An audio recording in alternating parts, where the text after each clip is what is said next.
Mic check one. Mic check two. Mic check 1 2.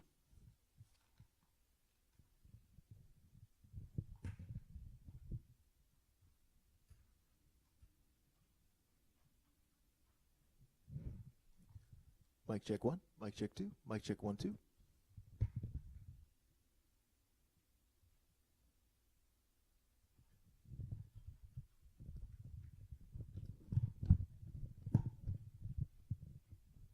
Mic check one. Mic check two. Mic check 1 2. Mic check one. Mic check two. Mic check 1 2. Mic check one. Mic check two. Mic check one. Mic check two. Mic check 1 2.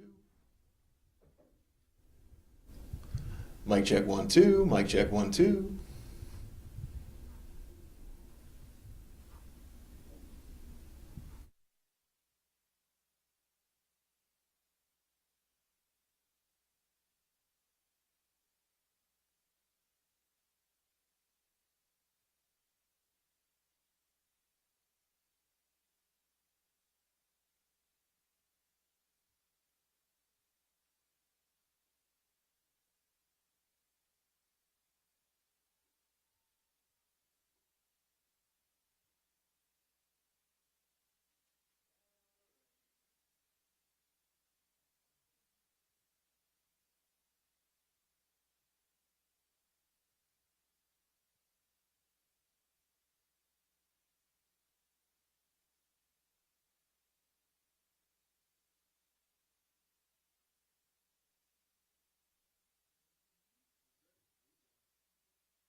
Real quickly, you're standing there so I can check the shot. Yep, so we need to reschedule a meeting for us to sit down and talk I about know. things. Yeah, I'm sorry about that. My car had serious problems last week. You know. So, yeah, I It's just came up. your discretion. I'll play it with you the way I played it with Scott, which is pretty much he said jump and I said how high. So whenever and wherever you want to do it, I'll make myself available. Okay, Yeah. I'll see you later. Okay. Have a good night, Charlie.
Best goddamn phone ever.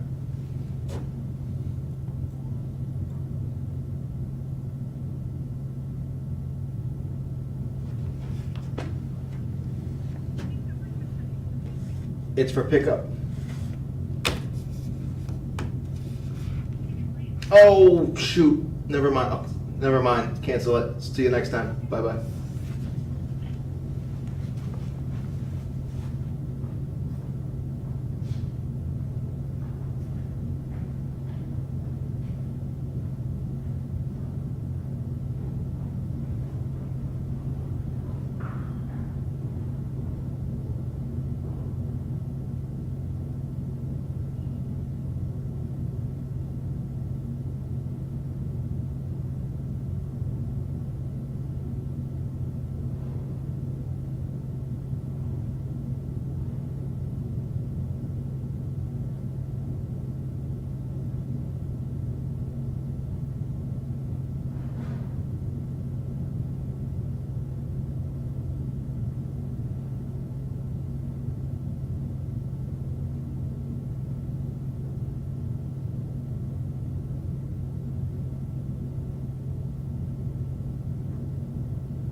freezing.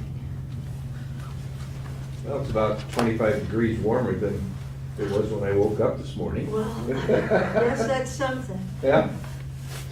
I opened the door to the postman, and then I could not close my front door again. Oh, is that right? Yeah, apparently Oh, the lip, bottom? the lip Yeah, underneath yeah. had risen. Yeah. I had to call a friend, came over, pounded on it, and then the two of us together managed to You get get the it door closed, huh? Jeez. That was not Uh, how I wanted it. I know, a lot of things happen in the cold weather. Oh, that has never, ever never happened happened? to me Yeah. before. Oh, Hey, gee. Ray.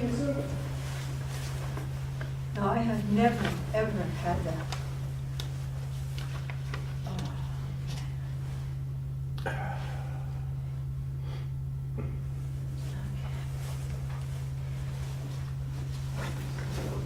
Hope nobody comes. Yeah, I had a few friends that some water lines popped up and froze, and they had to get rooter in to get them taken care of over the Oh, weekend. God. I have friends in Craftsbury, they've been losing power and Power. nobody can figure out why. Oh, yeah. It's crazy. Yeah, a lot of things happen, I'll tell you. Oh, yeah. Cold weather can do it. Well, it's gonna get worse before it gets better. Yeah, especially Hey, this Thomas. weekend. This weekend. Hey, how you doing? Good. Have we met before? No, I don't think we have, no. Tom. Bob Christopher. I'm at 339 Juniper. What brings you down tonight? The dog park, For or against? 4. Me too. I didn't get all the petitions I wanted because it's been so cold, but it got quite a few, and I'll just make my comments early and I'll leave. Sorry I wasn't more persuasive. I tried. Were you at that meeting, Sue? Which one? When the majority decided to close the dog park?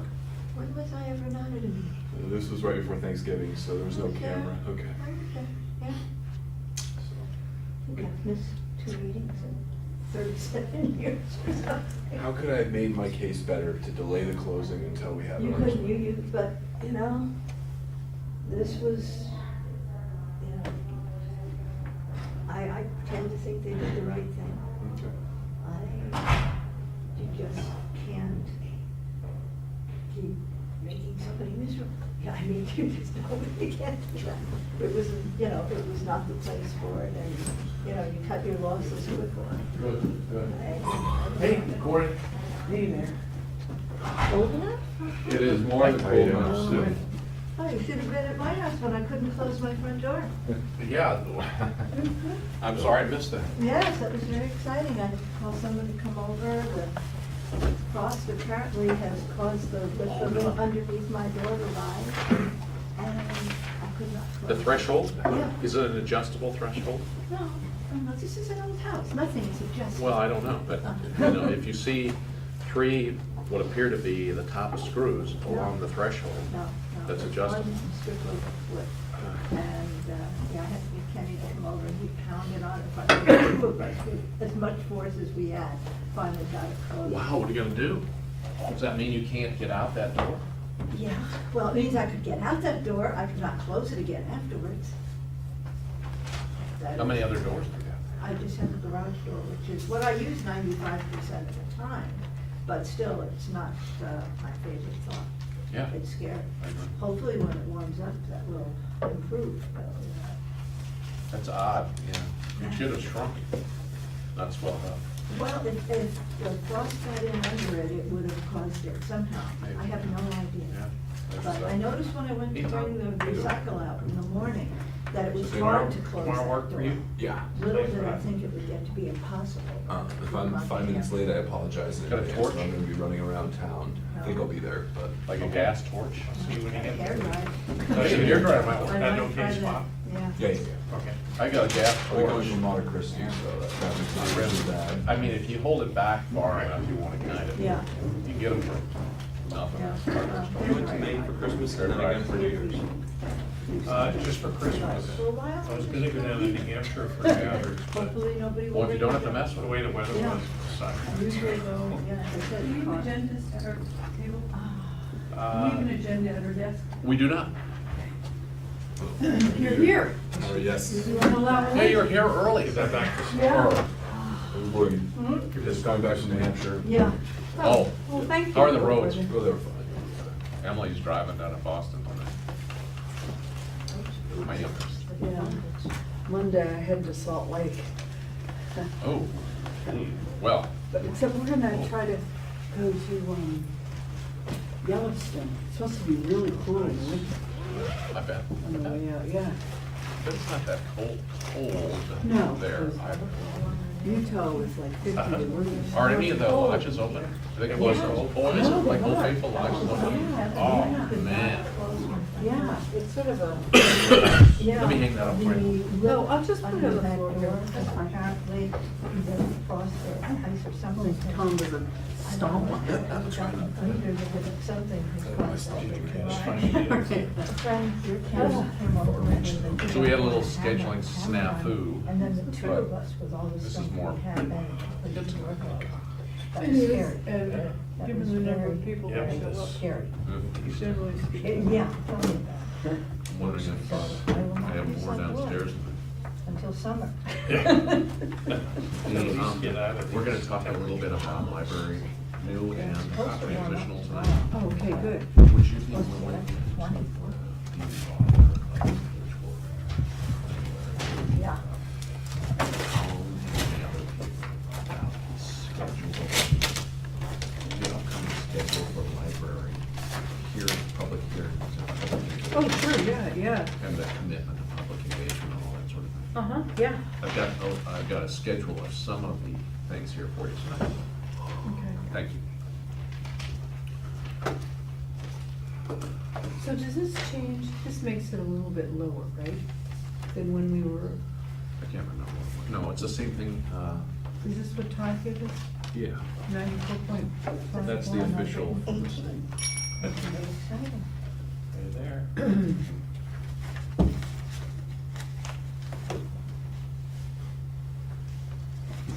I stopped in at the library today. I noted at, 9:30, there were about 8 people there, which I thought was pretty good for a cold Yeah. morning. It's the first time I've seen that. And we can Isn't it? I've talked to 5 people that were very skeptical of this move, and they love the new space. Yeah, I ran into a woman, she actually is from It's nicer Burlington, than- but she uses the South Burlington I have to- library because it's closer. And she was skeptical, and she said, Yeah. I can't stand it. I love it. I can walk Hey, into a Tom. cup of So coffee. crazy.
So we can,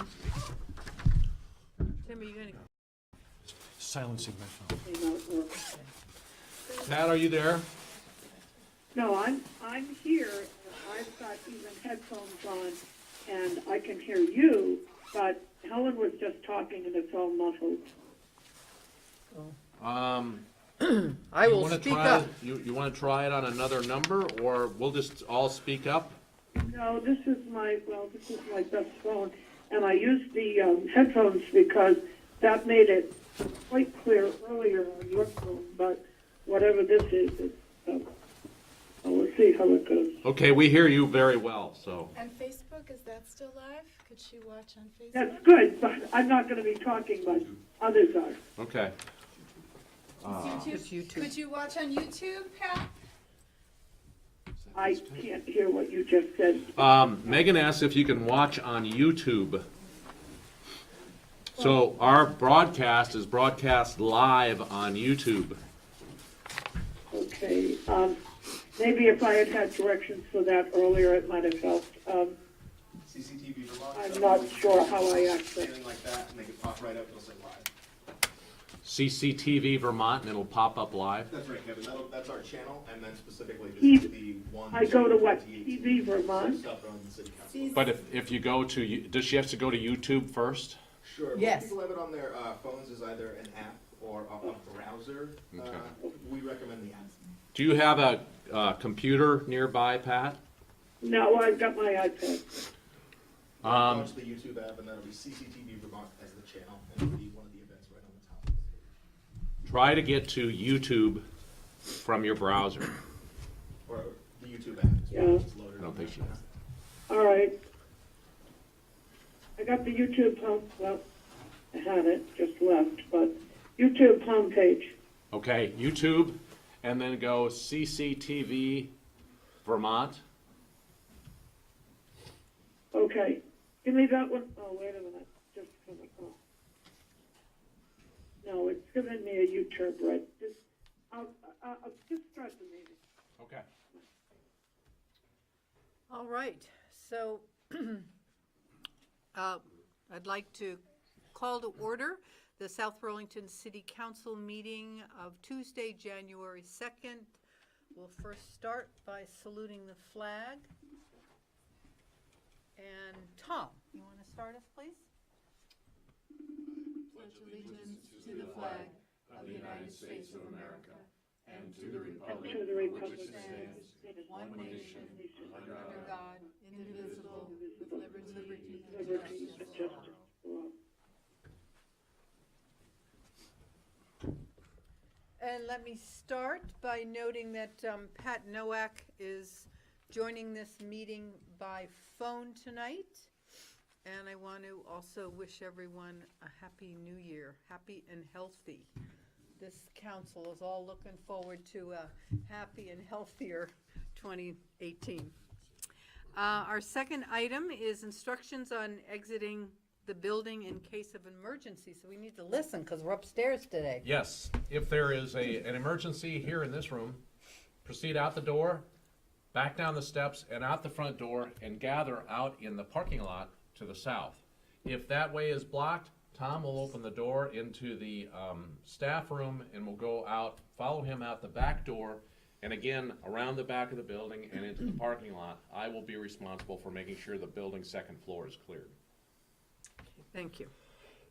Item 3 is the agenda review. Are there any additions, deletions, or changes in order of agenda items? Pat, do you have any? No, I don't. Okay, anyone else? I think we have to pull the minutes from the, pull them completely. Yeah, they weren't in the packet. They were not. Right.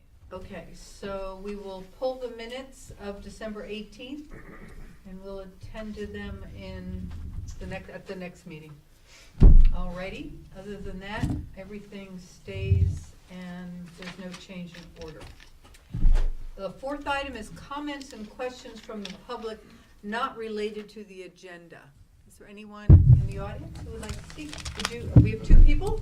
Would you please come up to the mic? Please tell us your name. Yeah, I'm Margaret Ann Cross, and I am the chair of the South Burlington Library Board of Trustees. Speak as loud as you can, Mark. Okay. I wanted to thank the City Council for beginning the process of envisioning a new library for our city. Our board was very happy when you approved the contract with the architectural firms Wyman, Lamphere, and Humphreys Poley to create initial plans for consideration. Humphreys Poley has a broad range of library experience, so we're excited to work with them. And they're kicking off a series of public meetings in January. So I'm here tonight to invite the community to those meetings. We're hoping as many people as possible can be there. They'll be held in the Green Mountain Room at City Hall at 7 p.m. on Thursday, January 18th, and at 10 a.m. on Saturday, January 20th. There will also be an opportunity to give input online, and additional meetings will be held in March. At these first meetings, the architects are going to share trends and ideas with us, and we'll have an opportunity to share ideas with them. Most importantly, they want to learn what makes our city special and what's most important to us. When I joined the board, it was because I love books and I wanted to be a part of giving everyone access to them. But I've learned that people who live in South Burlington also love resources for new citizens and people who are seeking employment. They love musical performances and children's story times. They love programs for seniors and knitting groups and craft programs and hiking advice and rooms for meetings. So our library is a place for all of those things and more. So we're just hoping to get everybody's input in terms of what they want to see in a new library. So we hope everyone will come out in January to be a part of the process. Great, thank Thank you. you. We will certainly post all those dates Yes. with encouragement on the website, and I think we can probably post them to Everywhere. everywhere, yeah. Yes, Front we'll Porch do a Forum. social media campaign. We'll do our best. So you all have a and list be of in the other dates paper. in your hard copy stuff. So, thank you so much. Okay, so Thank you. thank Should- you. Thank you. And I would note, I was there today, and there were Yes. a number of people reading and checking out books, and I ran into a friend who actually lives in Burlington, but likes to go to our library, because it's closer.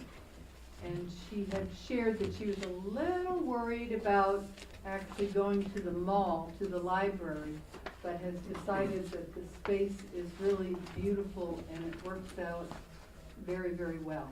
So there's one person who enjoys the library. I've where heard it many, is. many more in Margaret. We've had great feedback as well.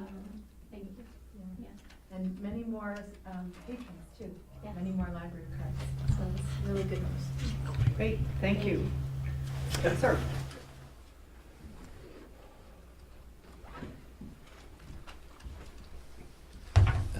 Good evening. My name is Bob Christoffel. I'm from 339 Juniper Drive in South Burlington. And my quick discussion here tonight is on the closing of the dog park. Because of other commitments. But one of the things that I wanted to say was it was a great idea to open this park. And in our community alone of Quarry Ridge, where I live, and also president of the board of directors there, we have about 55 to 60% of our people that have dogs in that area. And when they found out that it was open, they were ecstatic about it.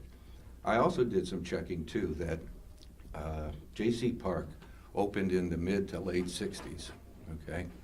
Shepherd's Lane opened around 1995, and anybody building in that area knew of the process of what was behind there in terms of a park and what it would be from a day-to-day. Basketball, picnics, baseball, football, Little League, which I've attended many throughout the last 8 years. So I also understand that it was just one person, I may be wrong, I don't know for sure, that has made this complaint. And it behooves me to see that, you know, just one person or two people, if it is two, can override the majority of the people who'd like to see this park opened. My thought is that I've also talked to one lady who lives there on Shepherd Lane, and she knew when she bought a few years ago, she knew what she was buying into with the park and everything behind there. I'd just like to make it. I also have sent around various petitions. I've got roughly about 75 names right now. I have not been able to go around and collect all the rest of them because I just got out of work. It's been a very hectic week, and one of the other persons that has been working with me on this, her husband died on Christmas Day, so she was unable to attend here today. So I just wanted to make my point that I think it's a very good idea to open that park back up. Maybe some guidelines and some rules need to be placed, but it is a very good community service. Thank you. Bob, would you take down my number and give me a call? I've tried to find a way to contact people in your neighborhood and I've not succeeded. My home number is 264-9636. 9626? 36. 36. I'm sorry, and it's Megan Emery? Megan Emery, yes. And I would be very happy to talk to you and your neighbors, Okay. okay, about the various ordinances that led to, unfortunately, the closing. And I think, and I'd be very happy to meet with you. Okay. If it is the ordinances, then those things should have been taken up beforehand before it was even put in. Yes. Before another location could have been established. I 100% agree. You know, I have my daughter's dog 2 or 3 times a week, and it was such a pleasure to take the dog up there and walk it around, and other dogs are in there, and quite honestly, I never heard any barking, and if it is, it's got to be just a short period of time. But there's got to be a heck of a lot more noise in that neighborhood if it is this one person who works there during the day. So I'd be more than glad to give you a call, Megan, and talk to you about it. And I thank the board here and the council for letting me bring that up tonight. Bob, I would just note also, later in the agenda, we'll be discussing a report concerning the Wheeler property and creating an easement, a Nature Conservancy easement, and some of the rules and regulations related to that they're proposing. One of which suggests that they don't believe a dog park is an appropriate use of that land. And I think as we work through what to do with Wheeler Park and how to preserve that, that's a conversation that potentially some people in your neighborhood as well as yourself might want to weigh in on when we have some public discussion. Now, where is this Wheeler Park again? The Wheeler Park is right next to the Veterans Memorial Park. Karen's Arena? In Karen's Arena, there's okay. Okay. fairly, it's Yeah. 119 acres of Okay. land. Yeah, okay, Mostly in a natural state, and then there's the Wheeler House okay. that's used for various other things. And we're considering about how to really retain that Area. property and that area as a conserved in Okay. perpetuity. And I noted in their report that one of the, suggestions that this group had come up with is to not allow a dog park there. So I think as we discuss other alternatives for dog parks going into the future, we need to have public input Okay. on that. And it sounds as if you and a number of people, I know it's not adjacent to your property, so it would require getting into a car, but if you have lots of people with dogs that want a dog park, we really need to have a more robust conversation about that in the future. So I would encourage you to sort of Thank keep you. that in the back of your mind. Well, what it made it so nice was you could just It's so walk close. up I there know, I know. with people in Quarry Ridge, Summer Woods, and all the surrounding areas. So it made a nice walk up there too. Yes, You know, so. this is true. This would be a longer walk. And I'm familiar with the ones that you got to get in the car. My brother has one down in West Palm Beach where he's got to get in the car, and it's a Right. huge place, and it's beautiful. But you know, the convenience was beautiful. I recognize that, but I would like some Yep. more. And I'll be in touch with you, Megan, and we can go from there. Feel free to call any of us. Our phone numbers are on the website. Right, okay, I got For it. sure. I'd like to stay for the rest of the meeting, but I have to pick up some grandkids and Well, go that's from there. important. But, Okay. Thank you very much. Thank you very much Thank for your you. time and interest. Okay. Have a great meeting. Okay, thank you again. Thank you. No other comments and questions from the public? Then we'll move on to item 5, announcements and the city manager's report. Tim, do you have any announcements? Sure. I worked with Tom and we administered the luncheons at the library and at City Hall. Pat couldn't make it, so kind of a last day switch. I thought it was Thursday, but it turned out to be Wednesday, so it was really nice. We were at the library with 3 employees with a lot of lasagna. A lot of lasagna. They could take a lot of leftovers on me. And then we came here and we sat in this room and had a very nice lunch. Great. Talked to people.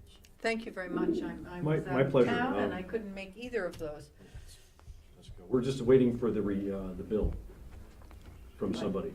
Yeah. So Pat, when you get that bill, let us know. And thank you, Pat, for organizing. I think Hubbard was supposed to have gotten the bill from the folks and to have held it for me. I had gotten the lunches ordered. Unfortunately, that day I couldn't make it, and we actually talked. I don't know how we did it, but the 4 councilors had Thursday down, and I was glad you mentioned to me it was Wednesday. The date adjusted, but I understand everything went. Being there to help with the distribution of that. Thank you. Pat, do you have any other announcements to make? No, none. Happy New Year. Okay, thank you. Megan?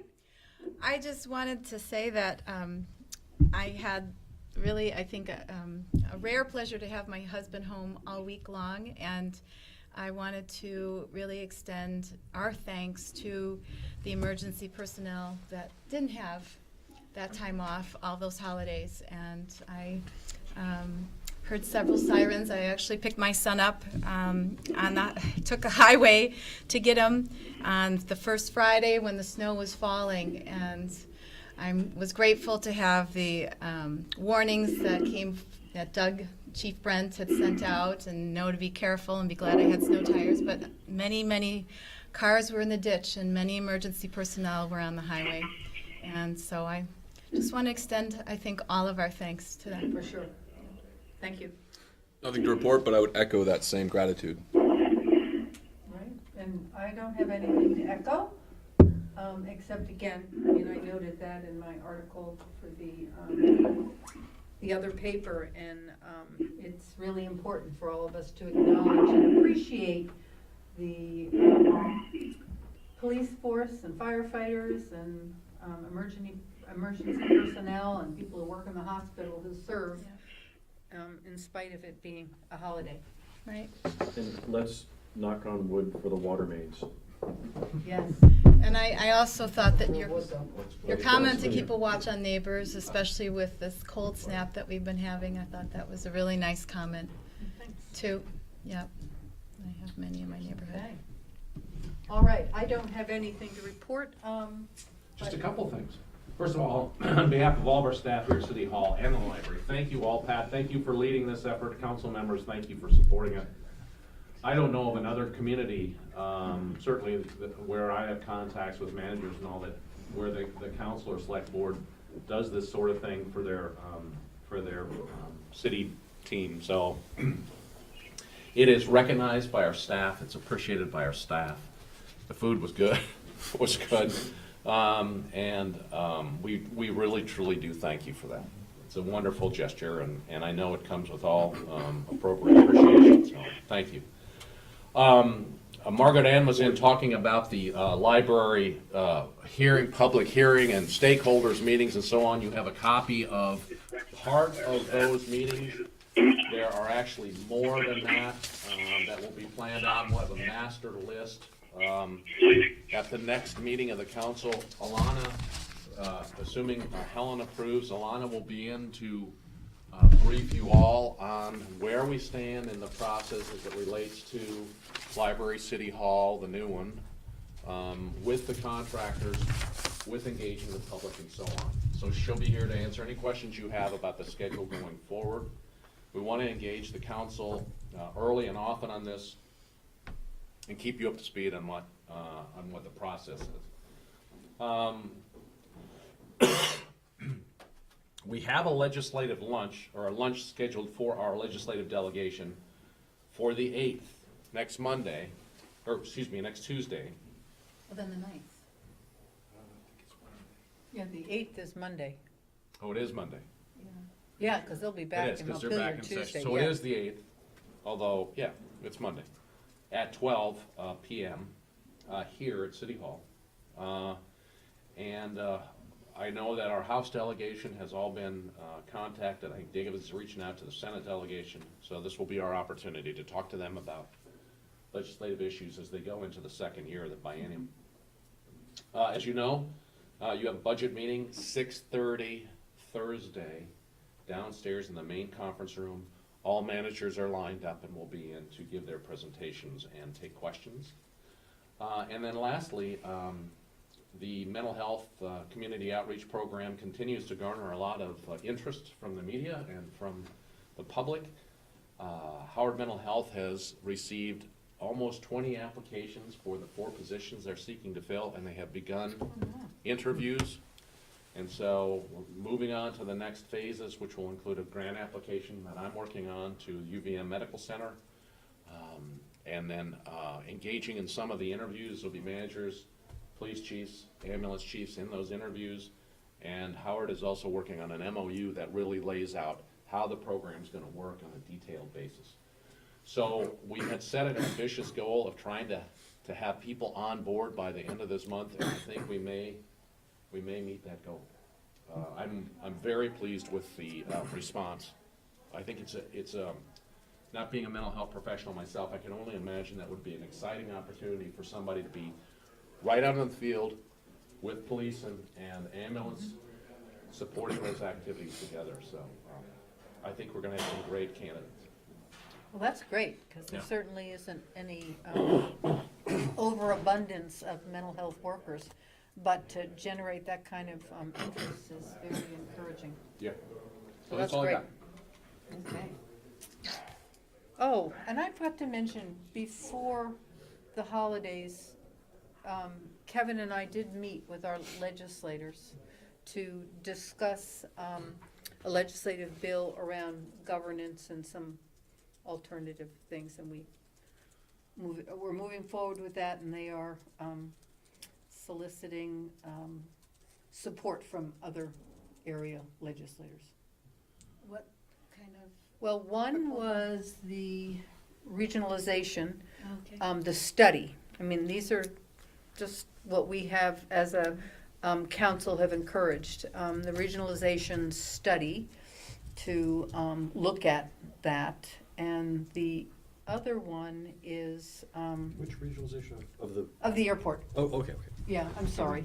And then the other piece was, remind me. The issue of deferring to the legislative Oh, that's bodies right. of Winooski and South Burlington on matters associated with the NCP update.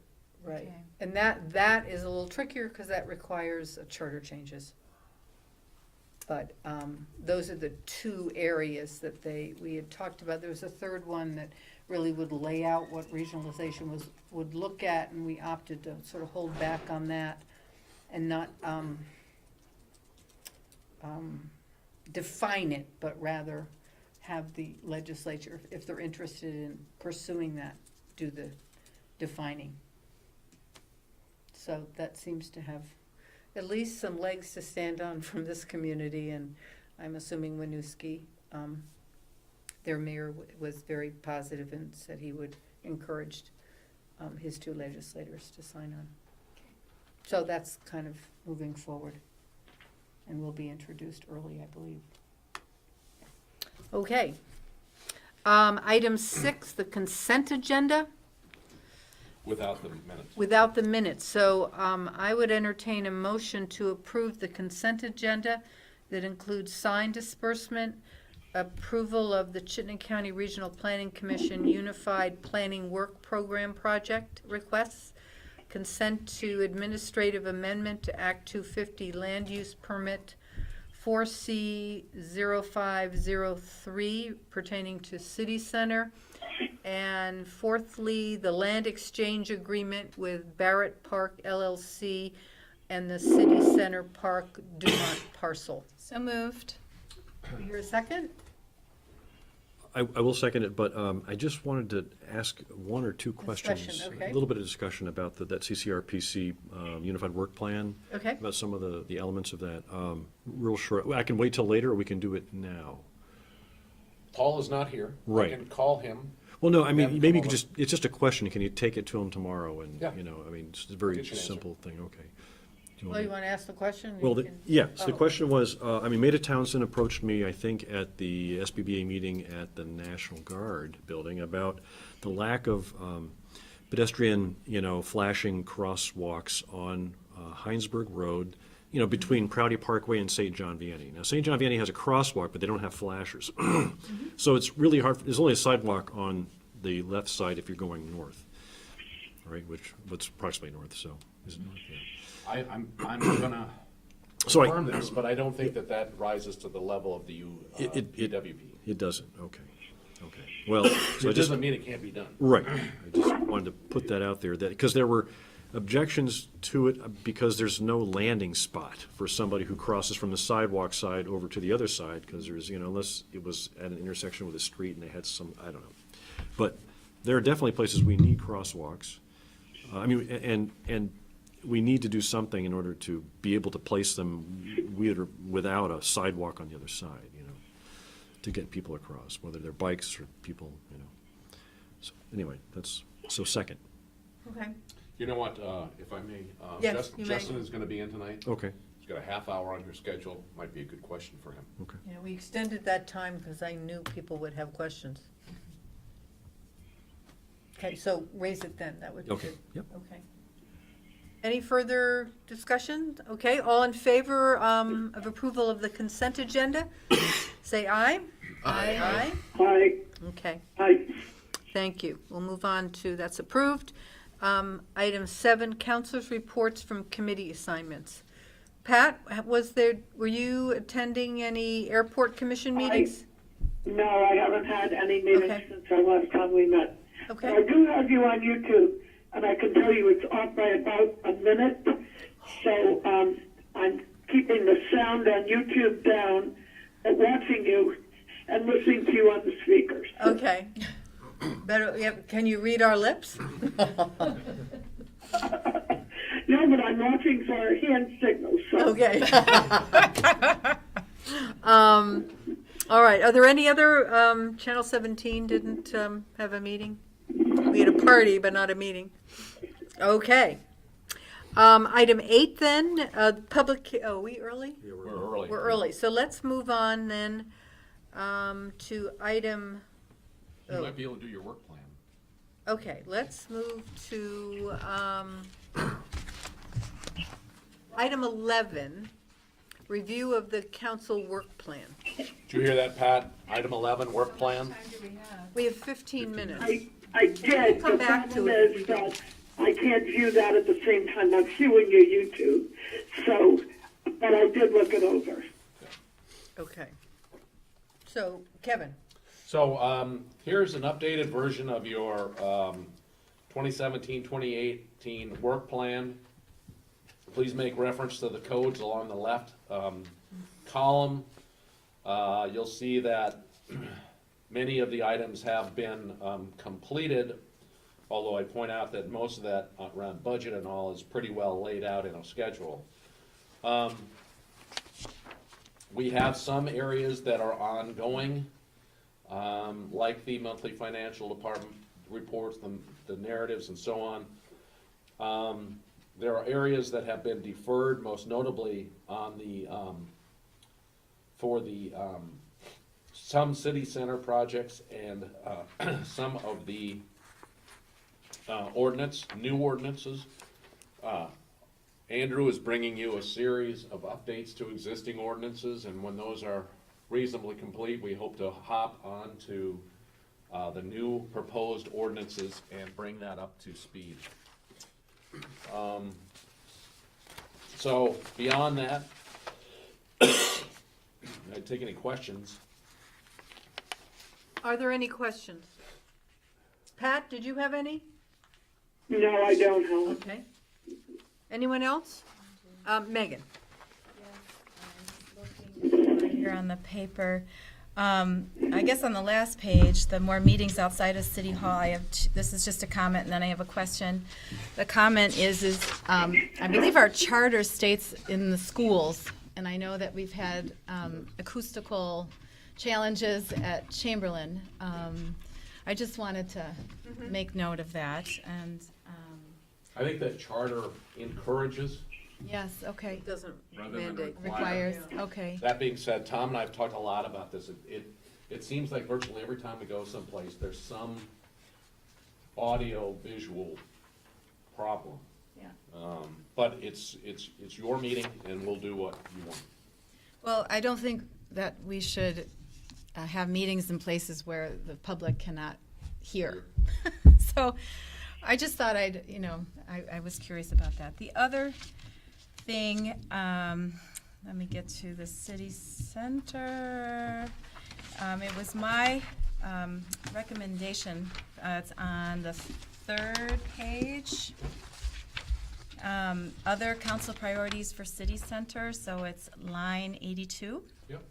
Develop incentives for business to locate in city center. And that was specifically small business, local business. And I know that we all received an email from one local business owner, frustrated, feeling kind of pinched also financially. And I really think that we need to look under, every bush, check every nook and cranny, and really check with regard to the TIF financing regulations. Whether or not, and this was just something that I saw that happened in Illinois with their TIF districts, and I realize that every state passes a different set of regulations. But in Illinois, you can get small business grants.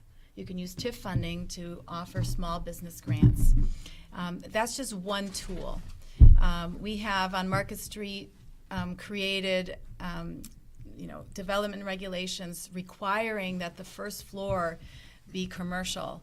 And there is concern that we will not be able to fill those spaces, that the market just is saturated. And I really want to keep this council mindful of our timeline, and if we cannot really drum up those business tenants, then perhaps a change to the code should be considered. I also want us to really focus on making City Center a place where our small and local businesses, so I'm coming back to my original thing here, but a place where small and local businesses can be located, be anchors, and can thrive. I think that it is part of our identity. I think our local businesses present the best of our values because they organically come out of who we are. And I think that they are valued and that the public would, I think their identification with the city and perhaps with City Center would be diminished if we were to lose those local small businesses that we have, whether it be, a freestanding building or in Blue Mall or in the Small Dog place. There are lots of pressures on a market where there's going to be development for prices, whether it be rents, whether it be the taxes then to really increase, and that can outprice, the small guys. And I think that that would be a loss. And I don't know if the TIF regulations would allow for the TIF funding to allow for small grants as they allow in Illinois. I would like us to check into that. I would like this council to consider just the pressures that will be increasing on the local businesses. And we fortunately have that in this room, or before this body, and I know that small business owners themselves have raised it, and I think we should really listen and consider carefully those concerns. Do you know if the South Burlington Business Association has considered this, or is interested, or might be a partner in doing some of the research, or I mean, I would think of all the organizations, they would be most interested in maintaining local businesses to remain viable and hopefully support City Center. I can only imagine that there would be, and I'll reach out and find out if they'd like to engage on this subject. So maybe we could have a council discussion with them, or ask them, or go to their executive committee and discuss this and get some steps going. Because I think they would respond to that, and I very much agree with the concerns that Megan has raised, that is really important to our community. Tim? Yeah, I understand what you're trying to say, but I guess the question is, you were asking if there was the possibility of using TIF funds to create small business. Well, we have that first floor requirement on Market Street. Wouldn't it be great if we didn't have all chains pop up in there, but that we actually had local, people saying, I'm ready to take this on, right? But I'm just, the TIF regulations are pretty stiff, right, about what the money can be used for. Other than the fact that if it's like a municipal funded building, right, then there might be room within that to do something, right? Mm-hmm. But for all the private buildings, I mean, we don't have any planning or zoning regulations or form-based codes that dictate what those businesses could be, right?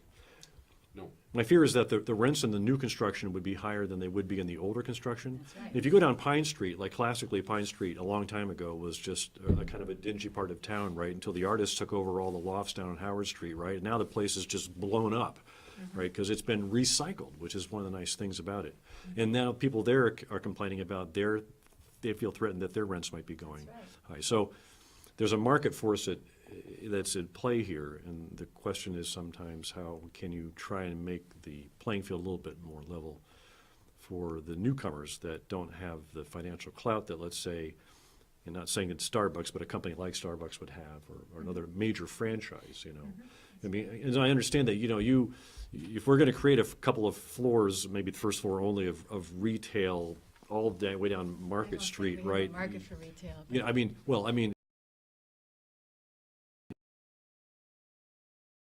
if it's franchise-like, right, then you sort of end up with that, promenade of a bunch of storefronts that look like everywhere else because it's the same stores everywhere else, So, and not that I think that's going to happen because, there's kind of an abundance of retail space right now.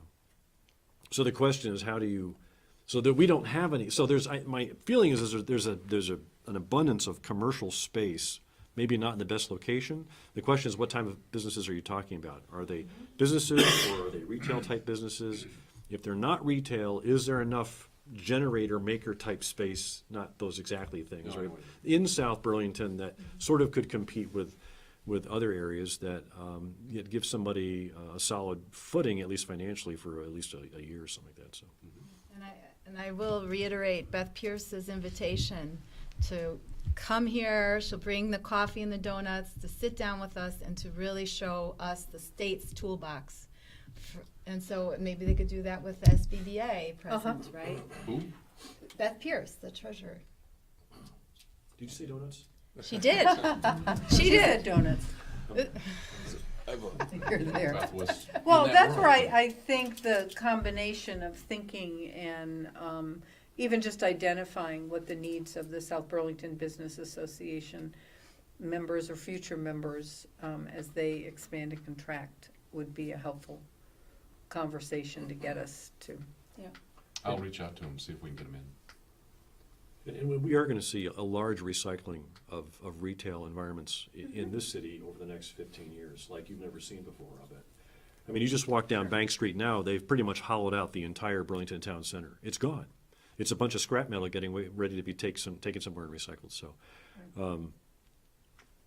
You know, that's the tip of the iceberg right there. And That's it's a pretty our big local iceberg. options tax, the sales tax, way low. I mean, people are buying online, right? They are, but that's the challenge for retail, is to figure out a way to bring them back, right? Bring people back in, and you have to do it with things that interest them, that make them want to go there. You need investors, too. These things come in, you know, the pendulum swings one way, it swings the other way, right? So if retail figures out a way to attract people back in, they might actually end up going, oh, then I can buy this and do that, you know. I mean, there's something that to be said for like just having packages arrive at your house. After a while, it gets kind of boring. And they don't arrive for Christmas on time, so. And Amazon doesn't charge half the tax they're supposed to. Right, oh, really? So if you get them in the stores, we know we've got the tax. Right. We I hope. thought that had been fixed with Amazon, no? Nope. I actually have a couple questions, but it's 7:15, so we'll come back to this and move on to our public hearing, the ordinance codification project, and Andrew Baldick.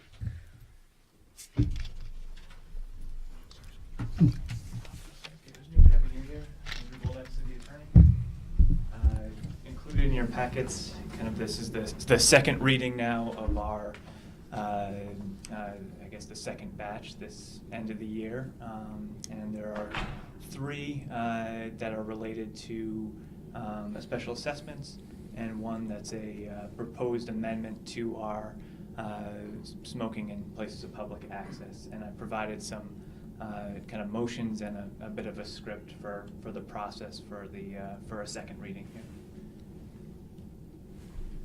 All right, I'm trying to get to it. And there's Do the you want me to make a motions you motion? gave to us, yeah. Do you want me to make a motion? Okay, so I move Yes. that in lieu of reading the proposed ordinances warned for the public hearing tonight, the council read them by title only. Second? Any discussion? All in favor, signify by saying aye. Aye. And I also move that, Aye. and I also move that the council commence a public hearing on the four ordinances duly warned for tonight's meeting and at this time. I second? All in favor? Aye. Aye. So the first ordinance is the ordinance prohibiting smoking in places of public access. The proposed amendments that are provided and were provided based on the ad and the other paper in the city clerk's office and online. We'll update this ordinance to remain consistent with the new standard form of the ordinance codification project in the city's new form. And continue to mirror the state statutes related to use of tobacco and tobacco substitutes in public places. So that is the first one. The second one is the ordinance relating to the procedure for levying special assessments. This one was adopted in 1962, and the repealing of this ordinance will have little to no effect, as I talked about in the last meeting, as the city now uses the authority outlined in state statute, which sort of supersedes this one. And that we've been using that authority in 24 VSA Chapter 87 as our authority to levy special assessments. The third one is related to the second, which was an ordinance regulating the construction of sidewalk and storm drain on White Street between Williston Road and Airport Parkway, establishing a local improvement district and levying special assessments according to benefits conferred upon the property in said district. This was adopted in 1962, and repeal of this ordinance should have no effect, as all remaining debts, there are no outstanding debts at this point. And then the fourth one is an ordinance regulating the construction of sidewalk and storm drain on Dorset Street between the north boundary line on the municipal lot and the south side of Williston Road. This one was adopted in 63 and similarly has no outstanding debts at this time. Okay. Are there any The comments or questions? The only comment I have with regard to the smoking ordinance is I sometimes look at our ordinances and I guess it will require a two-step process when I'll have to go to look at Vermont statutes in order to know the definitions and things. Sure. Are these long definitions, or does that? They're relatively short ones, but I think it makes sense, just for example, with the tobacco substitutes, things get added that the state recognizes, and I think it kind of helps us stay up to date with our ordinance rather than coming back and updating them. Then I will make a two-step process. Okay. Okay, any other comments or questions? All right, so I'd entertain a motion. Well, how about the public? Oh, does the public have? Anyone in the It's a public? public hearing, but we don't really have any. Okay, Yeah. no questions? I just thought I'd give him a chance, because, you know. Thank you. Could come running up the stairs. Last call. Okay. So I would entertain a motion that we close the public hearing. I move that the council close the public hearing. Any discussion? All in favor? Aye. Aye. And then lastly, we have a motion, someone want to move motion number 4? You're a good reader. Sure, you sure? You do great, Tim.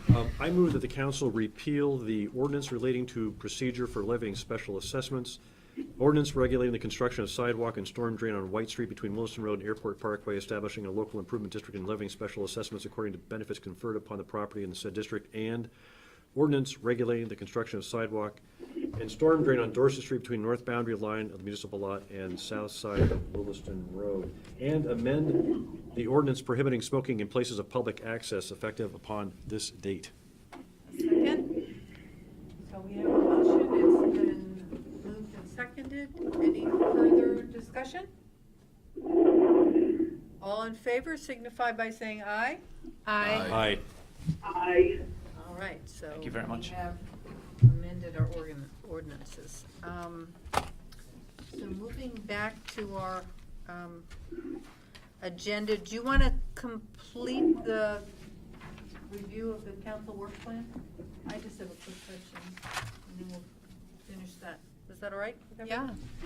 Yeah. I was just curious, I thought we had discussed, and maybe this is just embedded in some of this, but you were working on some kind of efficiencies in adoption of, what do you call it? Lean process.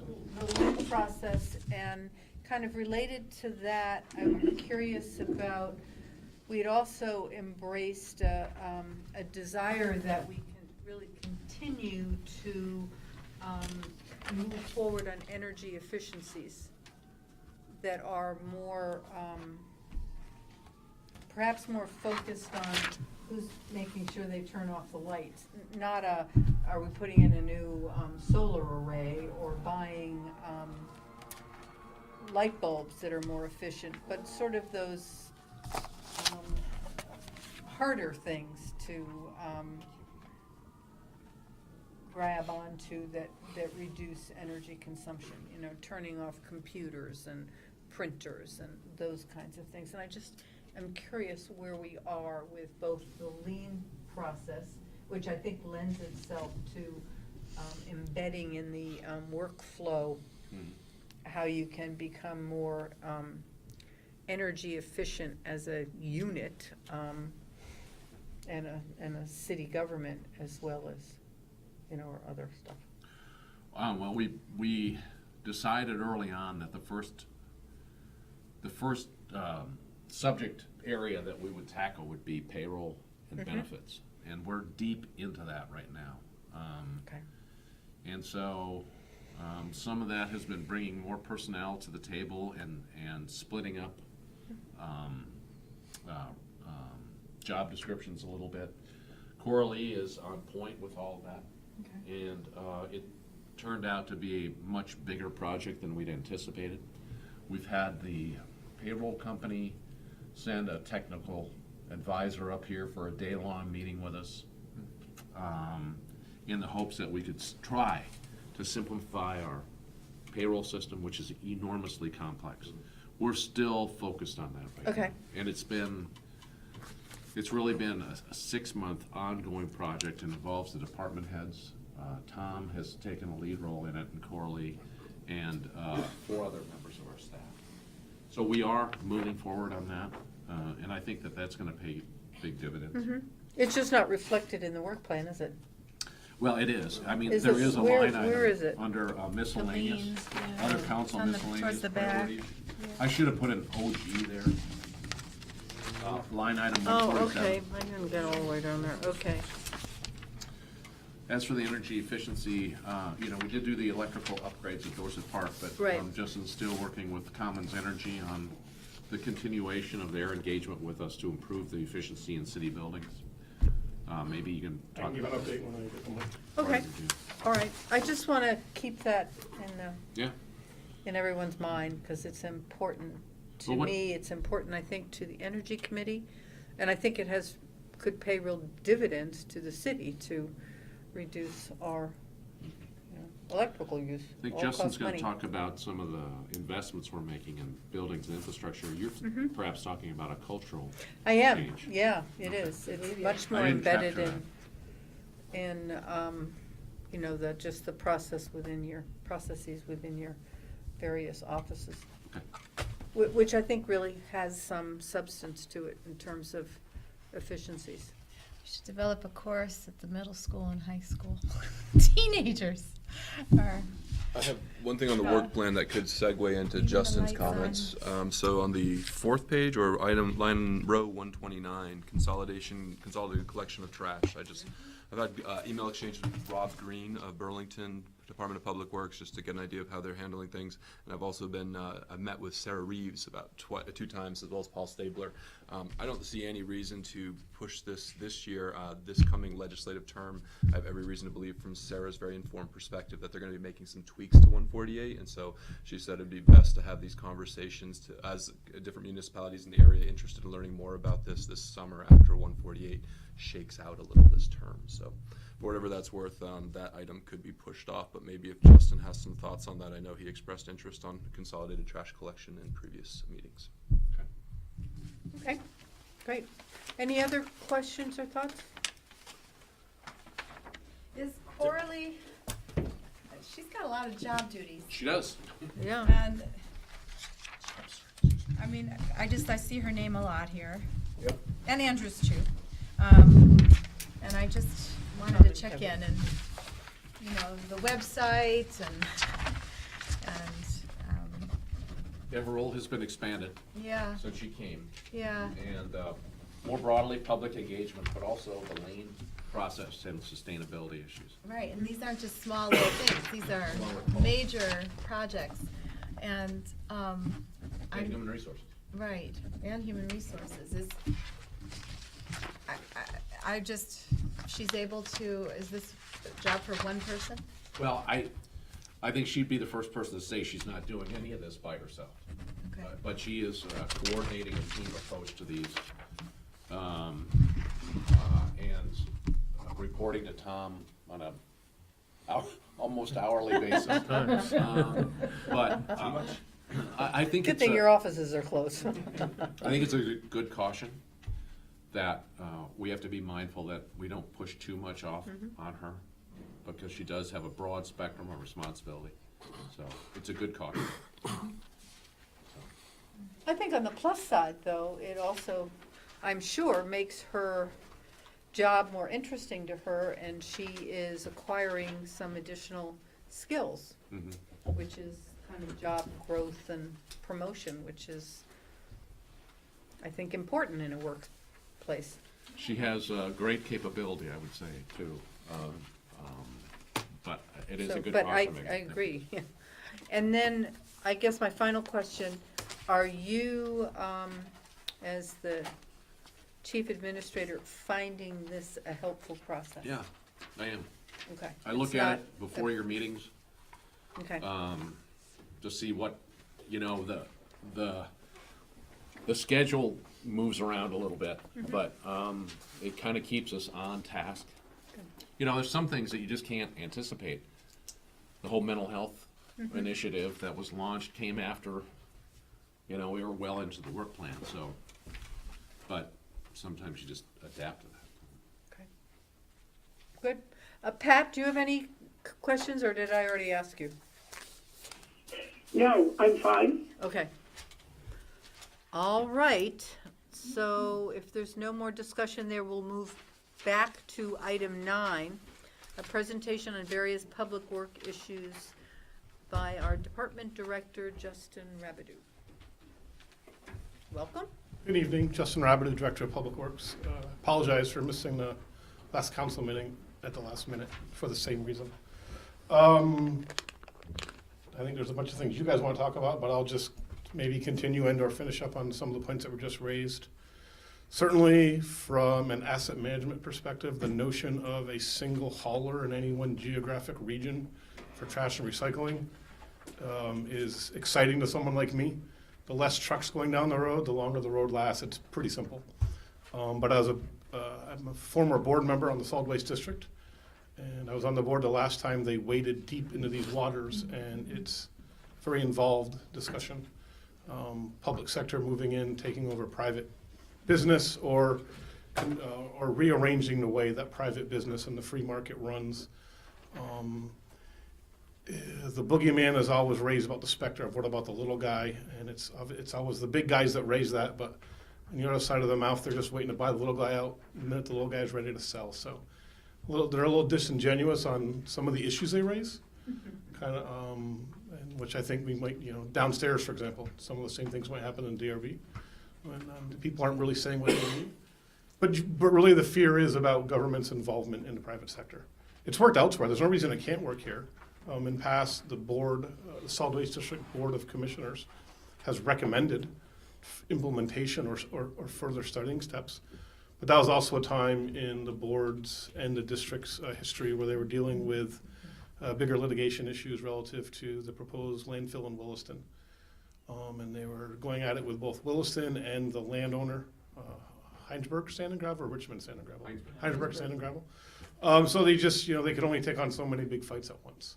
This one got backburnered, but the will, I think, is starting to return as people really realize why are 7 haulers going down my street every week.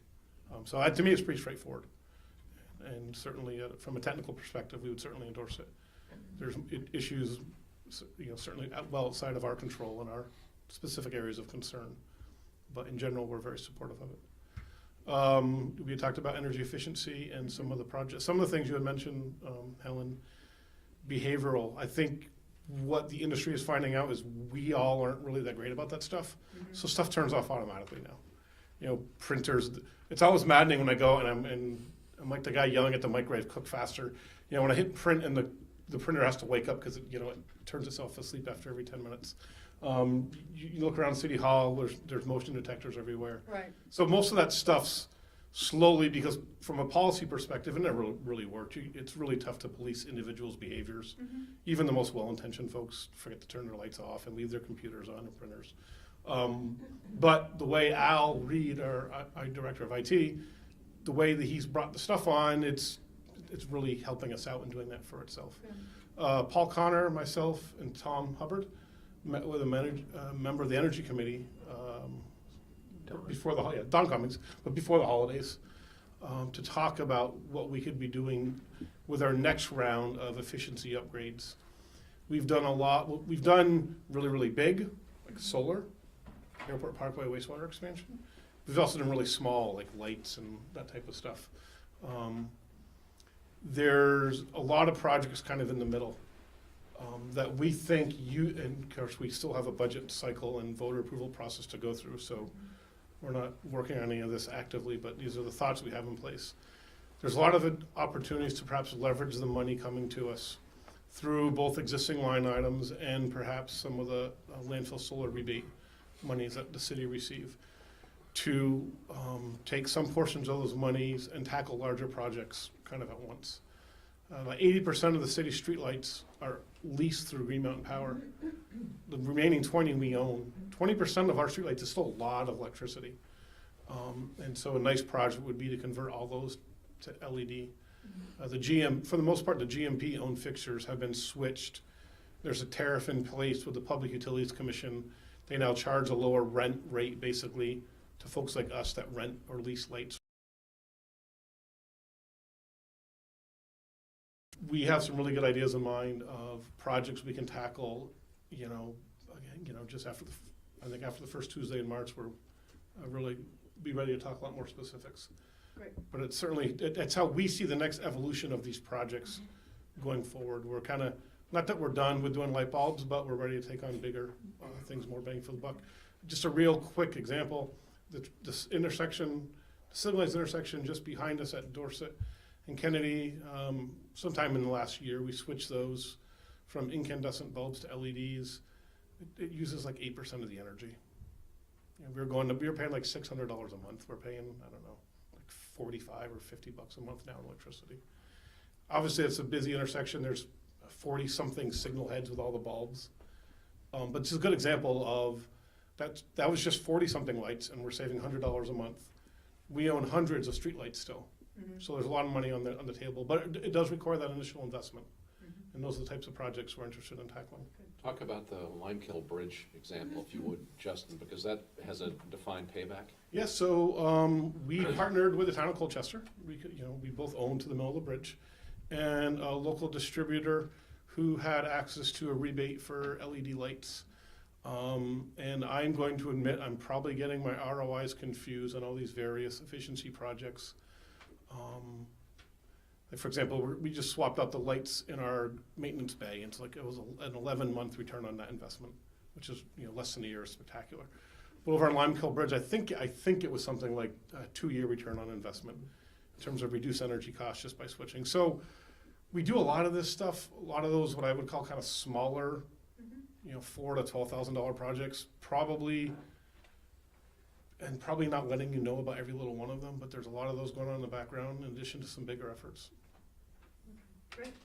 And it sounds as if you're working with the Energy Committee.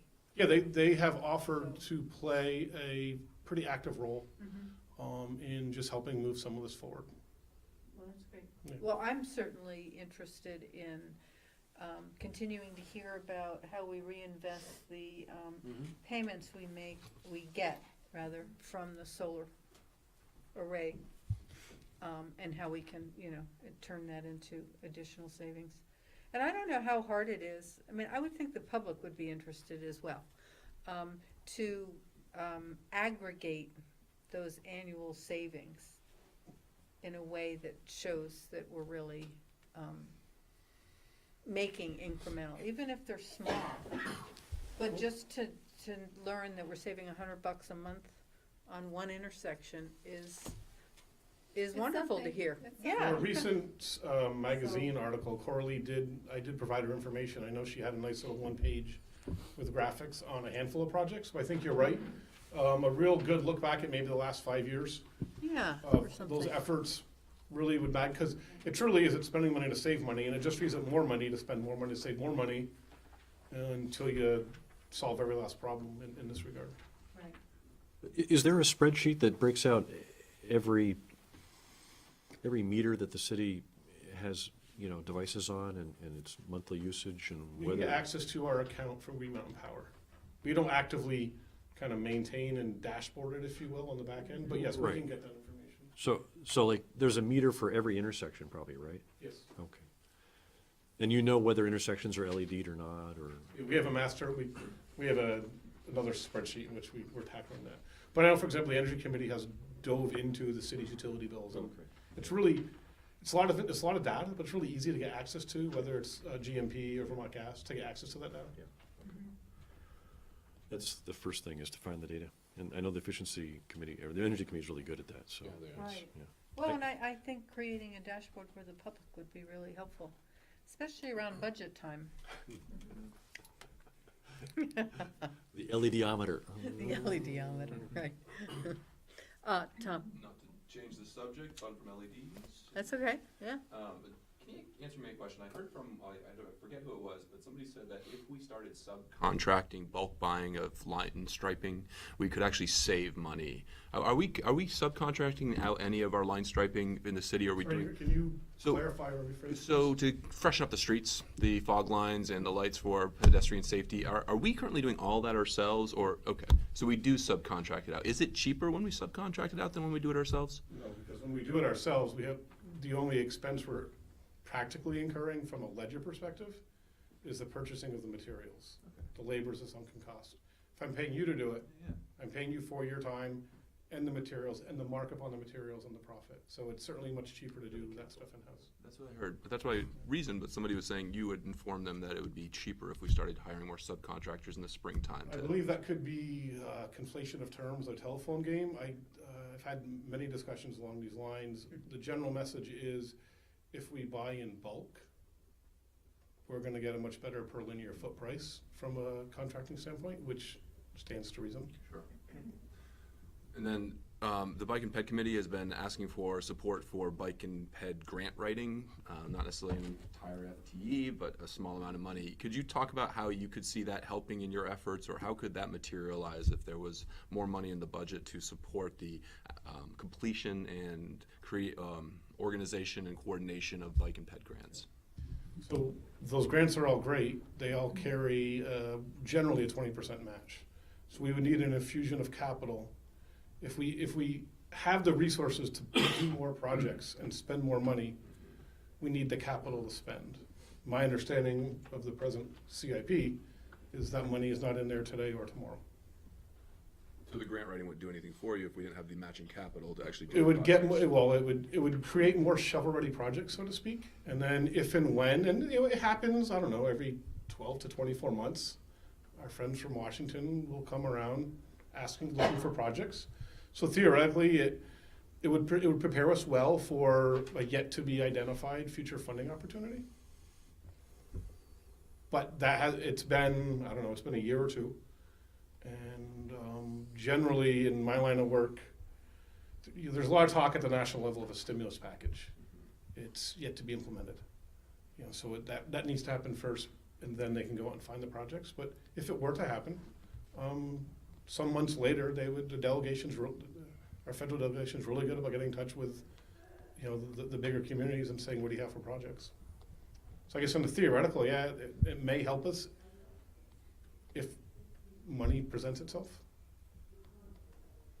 Or if more money were infused into the budget off the taxpayers. To actually do the projects, Yeah. not to write the applications for Correct, matching federal dollars.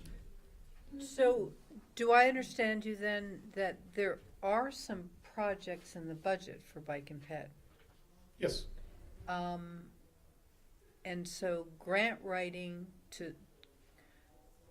there aren't grants available to help support what's already in the budget? So we have 10 years worth of Bike Ped projects in the CIP. Yeah. They are spaced and timed out for a couple reasons. One is what's practical and what's possible in terms of delivering back to the core lead discussion. Secondly, and perhaps more importantly, when is money available for them?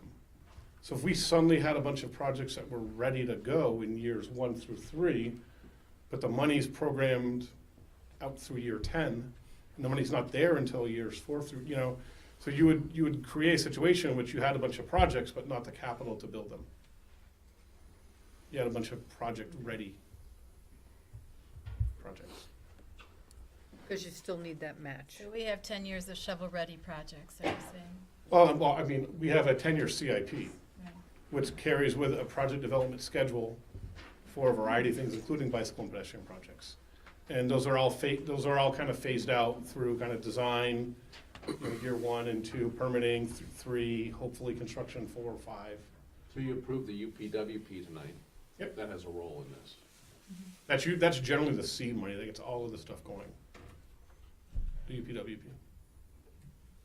I hear it's been raised that maybe we could get more done with regards to the requests of the bike and ped and pedestrian safety concerns, the 4 hot spots, if we weren't as focused on grant writing and instead just did smaller segments with available capacity and bit off some more chunks at a time. Is that something we've done in the past, or is that something we're thinking about doing going forward? For example, on the Dorset Street stretch or the Allen Road stretch, as I know we don't have idle resources, but as they come online, are you, from your management of your available capacity, do you do small segments, break up the ground, lay the gravel, put the underlayment down so that it could be ready, or at least it's build out the shoulder a little bit more, or do you really like to have everything lined up to do it from soup to nuts, the entire project? Did that question make any sense? I think what the bigger issue is, what's the value of the city self-performing work? We can build sidewalk, and to your question, yes, we can build sidewalk. The more time we spend self-performing, which again, back to the me or you striping discussion, saves the city money because of the sunken expenses. The less time we're doing X. For example, last spring our Public Works did a lot of projects up and around the various parks in the city. We spent 4 or 5 weeks doing those. We didn't do anything else really for 4 or 5 other weeks. So, for example, San Remo Drive, all that the nice sidewalk around San Remo and all the streetlights, we did all that work. But we didn't do anything else for 2 or 3 months. So it's, what's the fine line between the value of us doing that versus not doing sewer line cleaning, street sweeping, park mowing, maintaining, et cetera, et cetera. I mean, so we take on a few projects a year across sectors, whether it's stormwater, highway, or sewer. But we're mindful of not trying to play contractor too much, because then we can't provide our most basic services, which is maintenance. Like silly things like filling up potholes and changing of burnt out light bulbs, which we have 8 to 10 a week. So yes, we can. We certainly can. If the decision was made to focus on A instead of B, it comes at the expense of B, and we have to just be eyes wide open about that.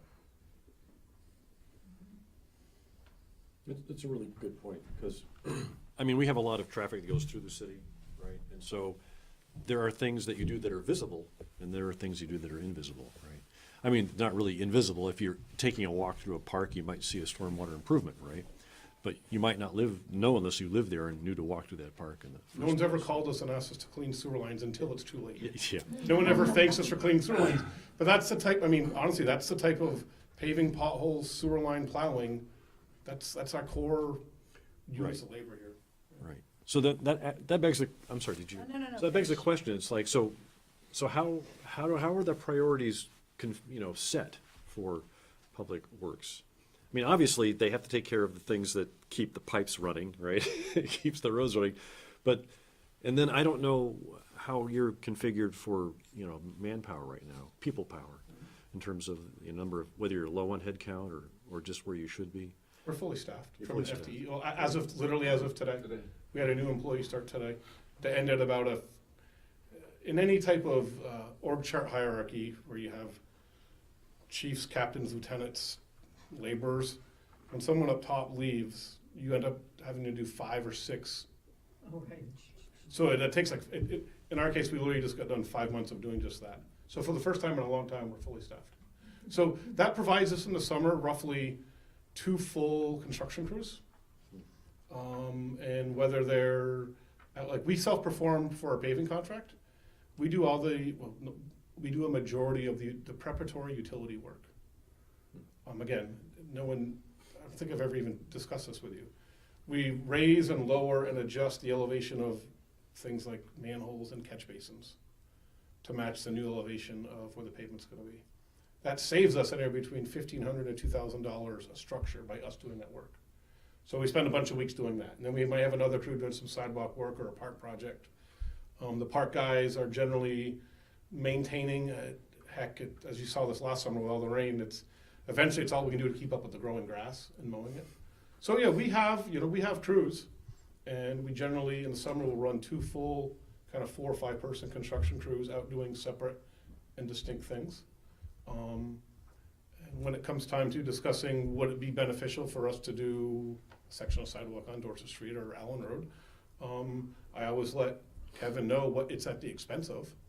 And we've had these discussions within the last year about projects that we've been asked to do, and we say, Sure, however, it means the following, and it gets discussed and decisions are made. But we're not doing these things because we're waiting for grants. So if there's something easy that we can get done, we are going forward and doing it. Well, it depends on how you define what is easy to do. I think Justin does a great job, as he's just indicated, of balancing that. I mean, where we can get something done, the team gets it done. If it's something reasonably lower in time consumption, but generally speaking, his team kind of plots these things out well into the future. I mean, they know what they're gonna do this spring. They know when they're gonna pave. They know when they're gonna do work in our parks. So good news about these UPWP sidewalk grants that we're investigating is we're now fully identifying and reviewing long segments of roadway and what improvements from the little to the big can be made. So we're just now identifying some of those, and I don't want us out doing 2 miles of sidewalk. That's too much of our time doing that.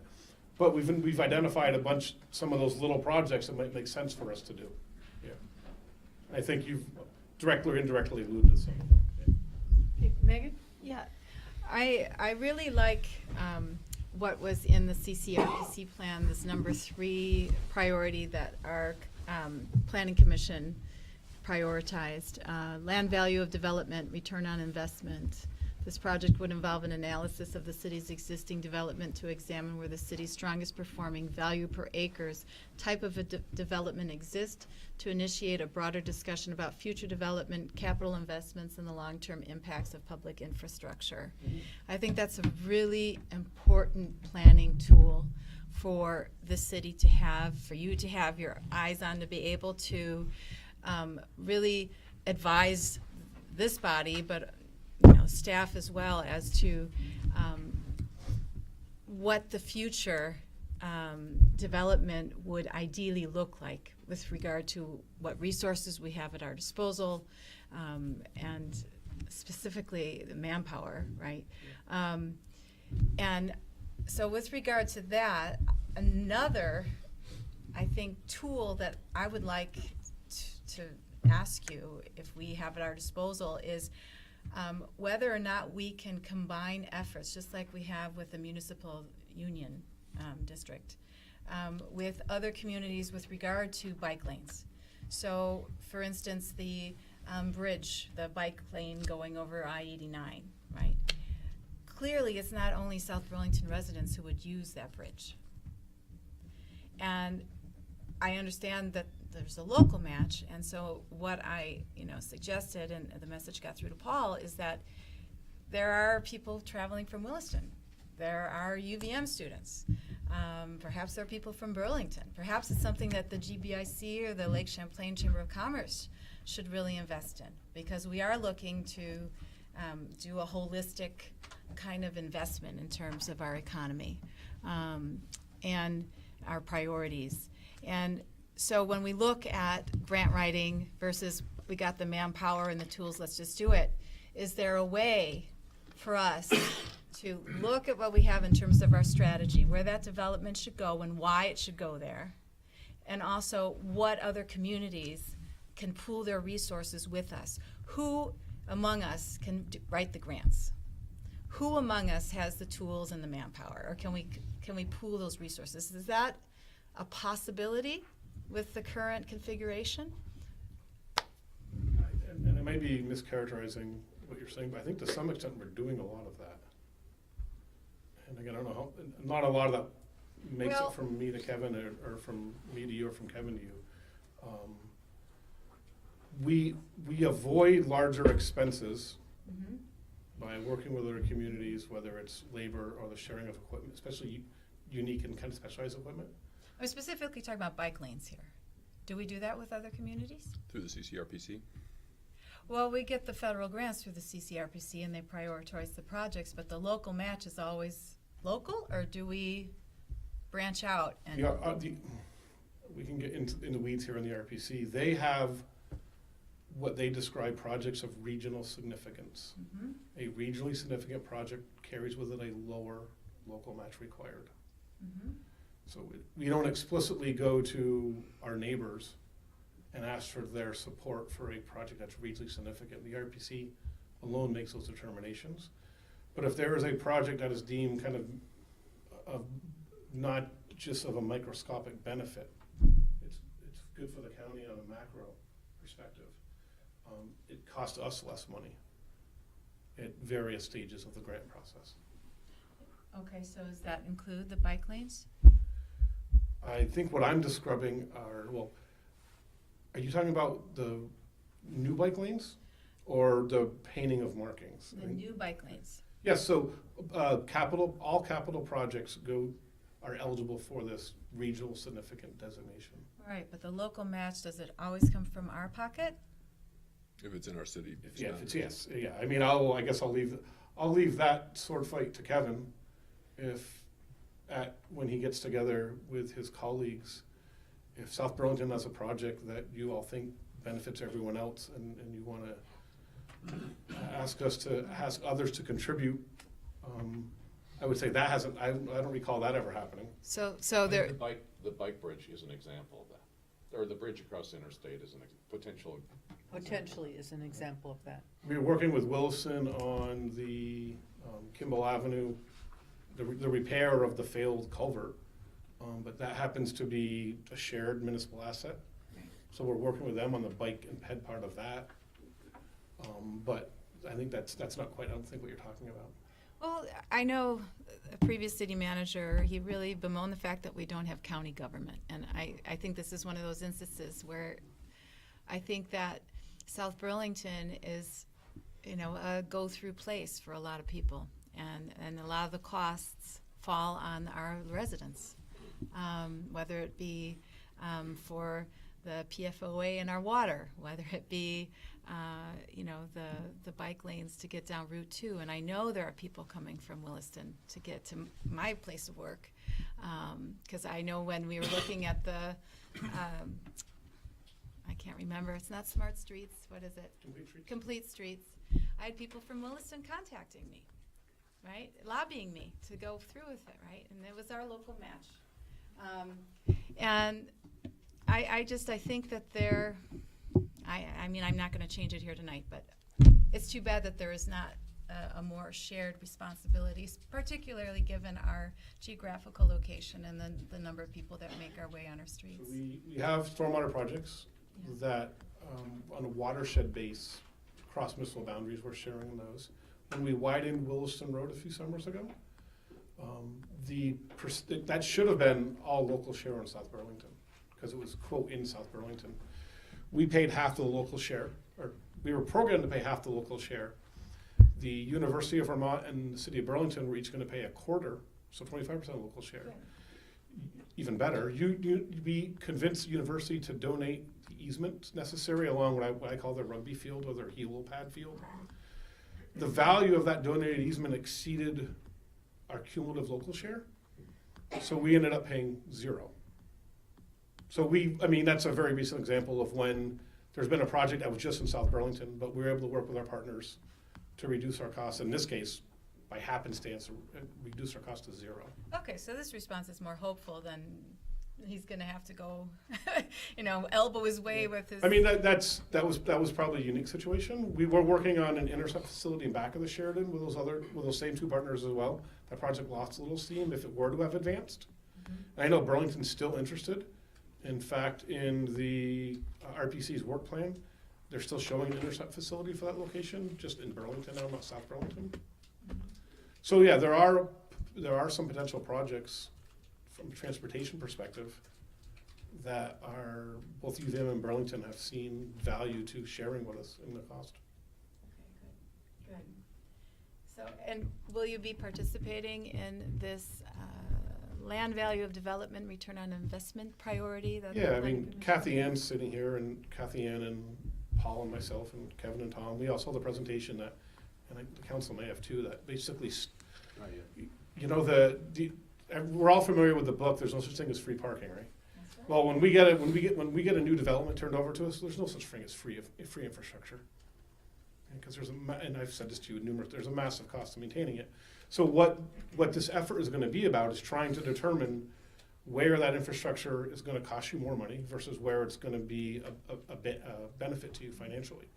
So it will primarily be a planning and zoning led project. We'll be providing GIS assistance because it is kind of a layered database, as well as input on infrastructure cost as well as maintenance.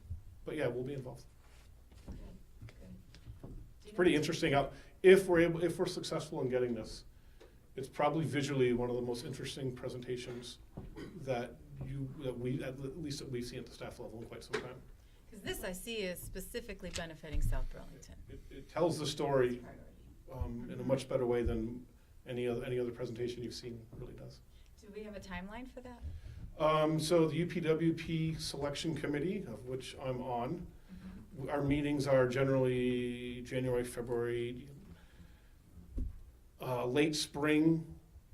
The RPC Board of Commissioners kind of approves the whole thing. This is all fiscal 18 or fiscal 19, so nothing can start until July 1st. So the timeline would be these are all next fiscal year projects. Would it be completed in fiscal year 19? The RPC is very interested in this project, so that could make it more complex, or it could add value, frankly. And by value, I mean kind of resources and time. Generally, we're seeing studies this level take around 6 to 9 months. So yeah, it should be, but. Thank you. I like that. Pat, do you have any questions for Justin? No, my question is just one, but it doesn't have to do with this, so I will discuss that with him separately. Okay. Are we all set? Did you want to talk about Heinsberg Road and the flashing lights? Yeah, so Maida Townsend had spoken to me about requests from residents to get a crosswalk, like somewhere between, Prouty Parkway and St. John Vianney, because St. John Vianney's got its own crosswalk, which might be unique in some ways. We have the flashers, the solar-powered flashers, so it's hard for people from that part, just down by that, the reconstructed, culvert or whatever, to get across the road, because there's a lot of traffic on that road. So she had heard from her constituents, and so I just thought I would relay that to you. And she said that I guess there's technical issues where there's no landing point, on the side. There's no accepting or receiving infrastructure. Right. So now, is that a state regulation that there has to be something there, or is it something that we can? If the goal is for a blinky crosswalk, I will dampen the room's mood by letting you know that on December 23rd, Federal Highway pulled the interim approval on blinky crosswalks. They have yet to they're in a trial period right now. And once it makes it through the trial and becomes adopted, you can do with them as you may. On December, literally late in the day on December 23rd, which is wonderful timing, they pulled the approval on them. What that means is two things. One, you can no longer use federal money to install them. Two, if you do install them, you have no legal cover for any incidents that result from their installation. So my recommendation to our city's attorney, to the manager, to the council would be no new installations should be considered until they're back under the guise of federal highway. They told us we could keep our existing ones through their useful service life, which is an interesting term if you see how they act in really cold weather. So we can't do blinky crosswalks there or anywhere else. The state on Christmas Eve sent an email saying, because they get a lot, as you can imagine, they get a lot of responses from us. Relax, it's Christmas Eve, we'll figure it out and get back to you. So I'll give them a month or two to formalize kind of a state opinion on this. But so because of that, we can't put a blinky crosswalk there. We could put a regular crosswalk there. Mm-hmm. It's state highway, we would need their permission to do so. Mm-hmm. Would they create obstacles to that because of the way the road is laid out, or because there's no receiving area? I guess yes. In general, will the state create obstacles to things occurring within their right of way? Yes. Does it matter what things are? No, it doesn't. Doesn't mean it can't happen. Mm-hmm. Mm-hmm. For example, we were able to get a crosswalk approved at the base of Eldridge, tying over to Hayes as a result of the O'Brien project across Heinsberg Road. So we've had some recent success, but process. If the decision were made, and I keep reminding Representative Townsend in our frequent email exchanges that we have a bicycle and pedestrian committee and our priorities and our efforts are focused and aligned with theirs. They're aware of the situation, and as of right now, it's not on the top of our collective list. But doesn't mean it can't be. Okay. Any other questions, thoughts? Well, thank you. I was right, we needed half an hour. Oh, you were right. Yeah. Justin will be back Thursday night for the budget presentation as well. Okay. Do you grow money trees? Yeah. Use some of those. Thanks, Justin. Thank you very See much. you Thursday. Okay, moving on. Item 10, the Wheeler Park, Nature Park Easement Task Force presentation of their report. And Donna Laban, are you gonna lead off for? And Jennifer and Kathy Ann, okay. I'm just hanging out back there. PowerPoint that we're gonna Great. utilize. It was a good report. Thank you. Glad you all read it. I did. This one. I did, yeah. And it's really great that the legal issues that, you know, the property ownership issues are getting the way. clearing the way to finally present this. We all had to reread it, you know, because it's been a while. Remind ourselves. It's been a while since we worked on this. Okay, so for the record, would you please identify yourself, so? Yes, I'm Donna Laban. I am a member of the Bike and Ped Committee and the chair for the Wheeler Nature Park Conservation Framework Task Force. Long title. Thank you. Jennifer Cookman, and I'm one of the two representatives from Recreation and Parks Committee on the Wheeler Task Force. Yeah, and I would note, so Pat knows, in the audience, we have other members. Is there anyone Yes. on the Yes, committee there who's are not two. here? Looks like you're all here. No, Yeah, they're- not they're everybody's here. Oh, Let me no. just Yeah. announce who the other members were. Okay, that would be because great. It's actually our second slide, so that's helpful. So Kathy Frank from the Bike and Ped Committee is on there. Michael Semino from Recreation and Parks. Melissa Cuke from Natural Resources Committee. Betty Malizia, who is here. Natural Resources Committee. Sarah Dopp from South Burlington Land Trust, she's here. Michael Mittag from South Burlington Land Trust is here. And then Kathy Ann LaRose from City Planning and Maggie Lugers from Recreation and Parks. So that's the extent of the committee, and there's the names up there. So, I just, you know, since you had a chance to read it, and it goes through pretty thoroughly, but I just wanted to emphasize some major points. And the one that most people ask is, what is the purpose of a conservation easement? What does it do for us? And, you know, what would it do at Wheeler Nature Park and Homestead area? So, this is the purpose statement, and rather than read that, I kind of pulled out the major pieces of it. And the first is really to preserve a natural ecosystem in a protected nature park. And that's probably the more obvious one. It's a parcel of property that needs to be protected. Secondly is to support the long-term management of one of the city's most valuable resources. And I think the report also, I hope it does justice to the fact that, you know, this is a very valuable piece of natural resource that the city has. And it needs protection because there's a lot of efforts to encroach on it from, you know, historically there's been several attempts to encroach on it for various reasons.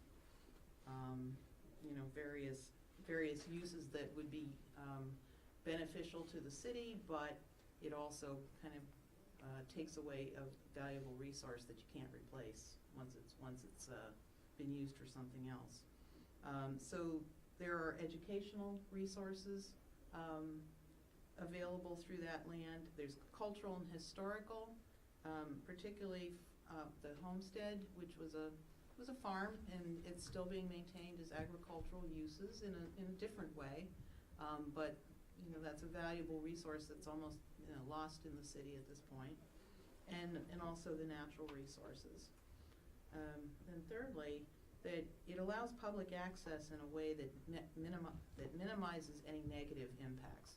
We want people to be able to go there and enjoy the natural systems without damaging the water supply, the natural, the surface waters, and also to make sure that the wildlife habitat is protected. And then there's other conservation values that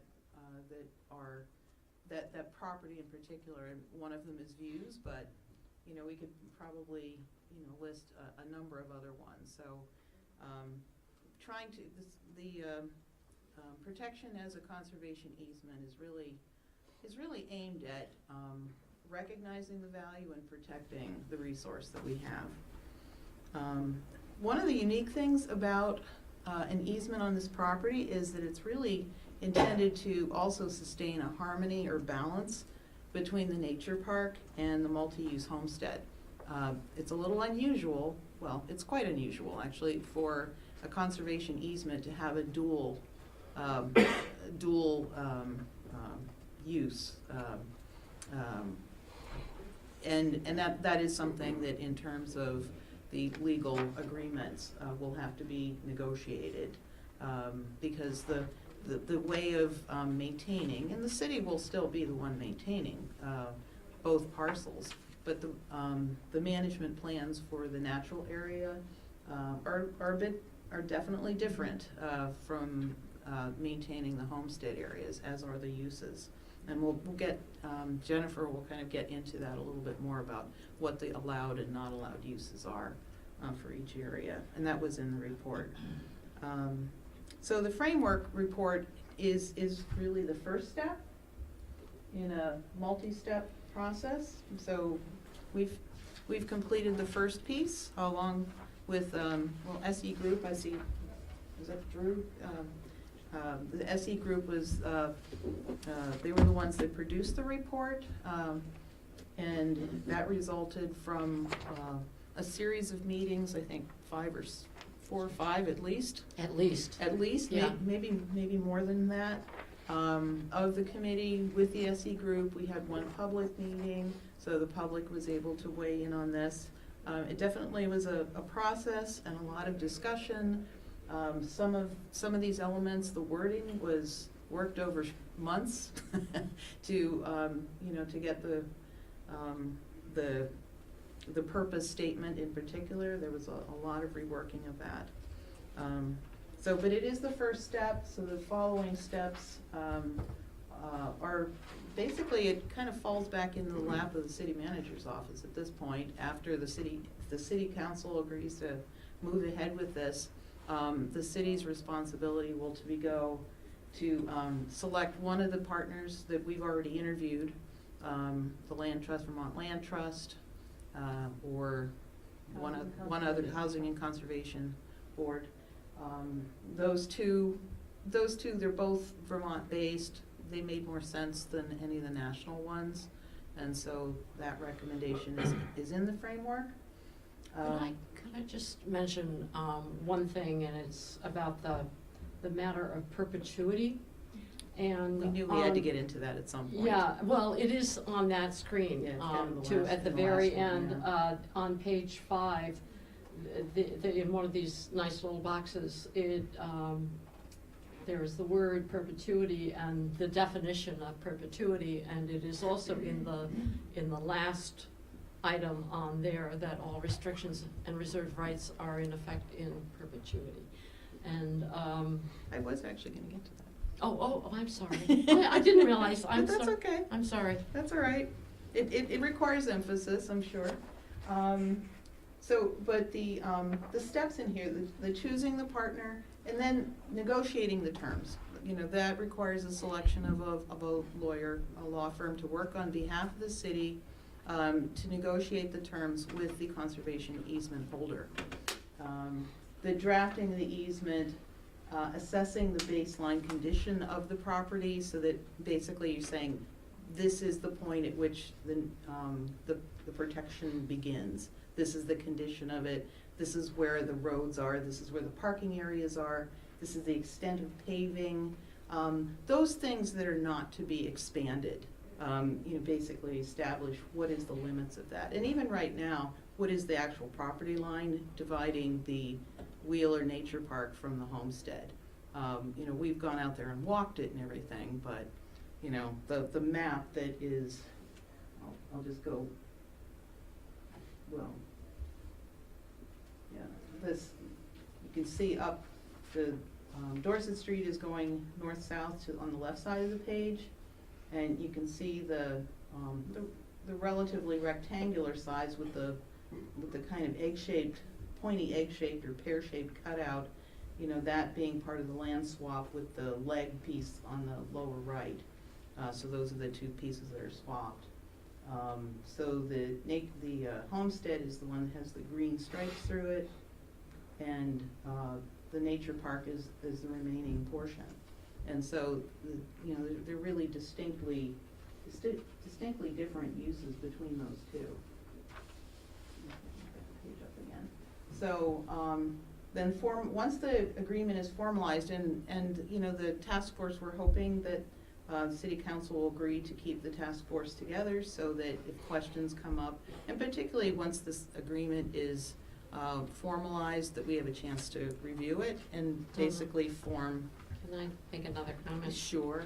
I'm sorry. On the very last slide, we are, in the way that this is written, step 4 is that after the city attorney, engage the city attorney and move into negotiations with a conservation partner, the task force then reviews the final conservation easement terms with the task force and collects comment on that. So we do have one more step in the formal process. Okay, I'm glad you pointed that out. Yeah. So, so then once the agreement is formalized and then the monitoring enforcement, definitely the city still has maintenance, and Jennifer will go into a little bit more detail on that. So basically, just in wrapping up my portion, conservation easement is a legal restriction that's placed on a property that limits certain types of uses and prevents development on the land in perpetuity. So the in perpetuity becomes, an important piece of this. It's just like, so you have to consider into the future what kind of needs the property is going to have in the future, and not restrict that, but restrict it to just a broad intent, as well as kind of consideration of specific things that might be needed and might be appropriate versus those that are not, and basically just make sure that this remains a resource to the city forever. So we can move ahead. I don't know if there's any questions on the locationer of this map, but we'll go ahead into this section, which spells out something that's really important to understand about conservation easement versus management plan versus city ordinance, because this was something it took us a long time to work through. One of the things that the SE group wanted us to understand is that our partner in this, whether it's the land trust or the other group, can only monitor so much. There are certain things that they can't do and certain things that the city is still responsible for doing. And so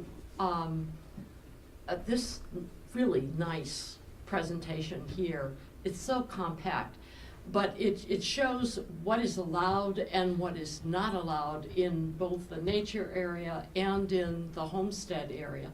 And it breaks it down into all of the different components that go into these various items. And which ones will be done by city ordinance, which ones will be done by a master plan. And we've all been working in pieces on getting a master plan for parks together. And what can be done by the conservation easement. So, looking at this, the first thing I think that is, that we want to review and keep in mind is the allowed uses on, for instance, on the natural area, and the prohibited uses on the natural area. And we went through these after identifying, as Donna said, identifying what the base of all of this is. What do we have there now? What do we want to maintain of that, and where might we want to change some of that? And I think we had such a representative committee. I think that there were really good people with a lot of different interests on the committee, from natural resources and bike and ped and land trust and recreation and parks. So it was a good, diverse group of people who were coming up with all of these different kind of interests that we would want to see for this property. So, for instance, dogs in accordance with city ordinances, that would be a matter of city ordinances. And right now that is a matter of having your dogs on a leash in the natural area and being able, and picking up after your dog. Prohibited uses on the natural area, motorized vehicles, a pump truck, a designated dog park, permanent structures, mineral extraction, water extraction, wind and solar facilities. We went around on that one for quite a while. Alteration of landforms with restriction of amount. That would have to be something that the conservation easement would have to, looking at the terms of all this, they would have to weigh in on that. Residential commercial development, and so forth. And then looking at the homestead, what is allowed, community, municipal, and nonprofit uses. That might be including putting up a temporary structure like a tent for a wedding, something like that. Community garden, already there. Burlington Garden Club, already there. Events permitted by the city, again, that would be perhaps some event kind of situations. Structures related to existing uses. That would be any kind of structure that is related to the gardening or basically gardening or temporary kinds of events. That would be what we're looking at. So I think this is a really, it's a really dense, informed piece of information, giving you what's allowed, what's not allowed in the two different areas, and where, how these are going to be governed. Yeah, and there was just on the structures related to existing uses, because the homestead house, that house is there.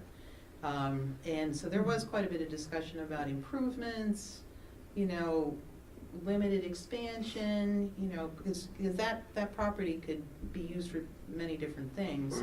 And so that was probably one of the most contentious discussions, is like, well, how much expansion of this building or for uses related to whatever's in that building. And so that one, there's not a lot of detail around that, but that's something that I think there's quite a bit of discussion that could still surround that.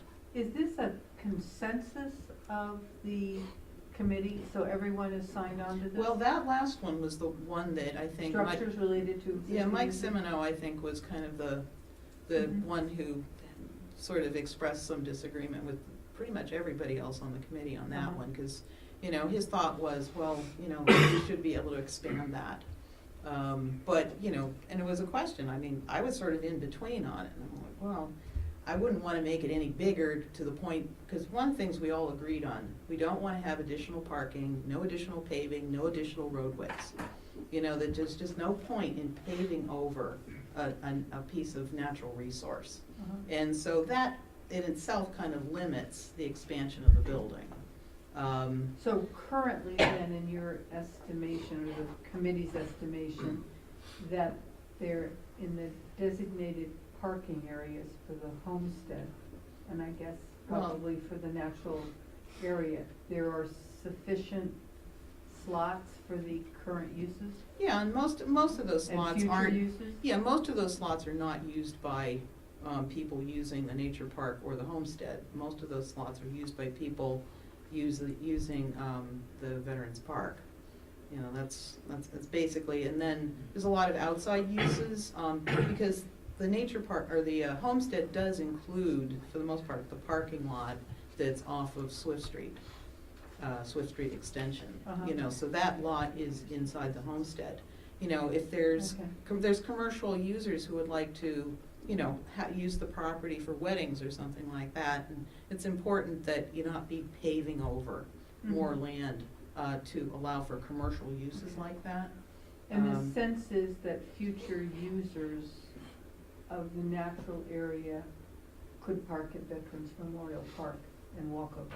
Well, you can park in the existing parking spaces The existing, too. Yeah. so there's enough space. Yeah, there's I was just there's curious plenty of in parking terms there of- for I that. mean, we know how it's used now. If it's enhanced, if it's, I don't know, made, Modernized in any way. modernized in some way, or becomes more popular, I mean, this is perpetuity. Right. And as pressures grow, you can imagine, like Central Park probably gets more use now than it did when it was first established. And there's almost no parking in Central Park. I understand And that. that's It's not why part of New York it's a City very either. good example. No, that's a very good example, because I think if anything, South Burlington needs to understand that you can't drive everywhere Mhm. in this world. And you shouldn't put parking lots and parking garages in places that are natural areas. So Yeah. Central Park's actually a perfect example of, you know, allow people to use this, protect it, but there's places cars should just not be. Okay, so you have that conversation. I was just trying to tease that out, because Oh, very much so. it's hard to project into the future and be certain that you really. That was a topic serve of the- discussion. But, Yeah, the that was a needs topic of of discussion. The next several generations. Yeah, let's go to the next slide. So, we are at step 1 here. And, we need to choose a conservation partner, and that's up to the city management and city council to do that. Then engage a city attorney. And then where the task force again would come into this would be to review the final conservation easement terms with the task force and collect comment. So, I'm hoping that the task force, as it is, or with replacement people, can review those terms. And we did have some discussion about, and everybody, the term that kept coming up over and over, well, 50 years time, 50 years out, what if conditions change? What if the city has new needs? That kind of thing. And there were some people who wanted to say, you know, write that into the agreement terms, the what if situations. And there is on page 15 of the larger document, or at least 15 in my copy, there is a suggestion of what if scenarios. And that would be something for you to ponder, and for the city attorney and the land trust attorney, or whoever is our partner in this, Yeah. to decide. Isn't there an 8th step, though, in terms of when you develop and negotiate this plan? Your committee wants to review it, but does not the formal agreement have to come to the city council to approve? Yeah. That's really number Yeah. 5. Yeah. Formalize the. But that's done by the city council? Correct. Okay, Right. it just wasn't on there, so I just wanted to make sure. Yeah. If No, your I would thinking say. was the task force makes the final decision and then it's. I think we would and then- make recommendations. We would look it over, we would say, we like this, we have Yeah. a question about this, and it would just be another layer of review on this. Great, and- that's fine. And then it would go to city council to finalize That's it fine. and, Okay. and make an actual legal, it's what we're looking for is a final legal document of agreement between the city and the partner on the easement. Michael Mitek just touched me on the shoulder. It was related to an earlier point you made about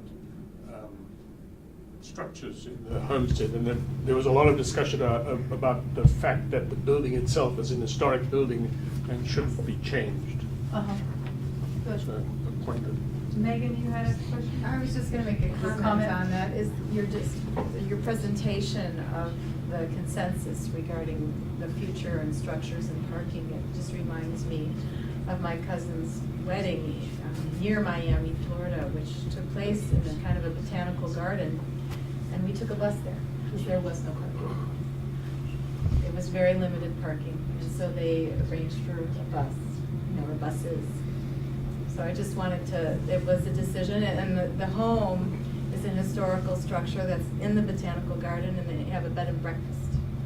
But it is a preserved kind of, anyway, you don't need to know the details, but it's not a modern building. You deal with it in the future, and that's how you deal with it, different kinds of transportation. Okay.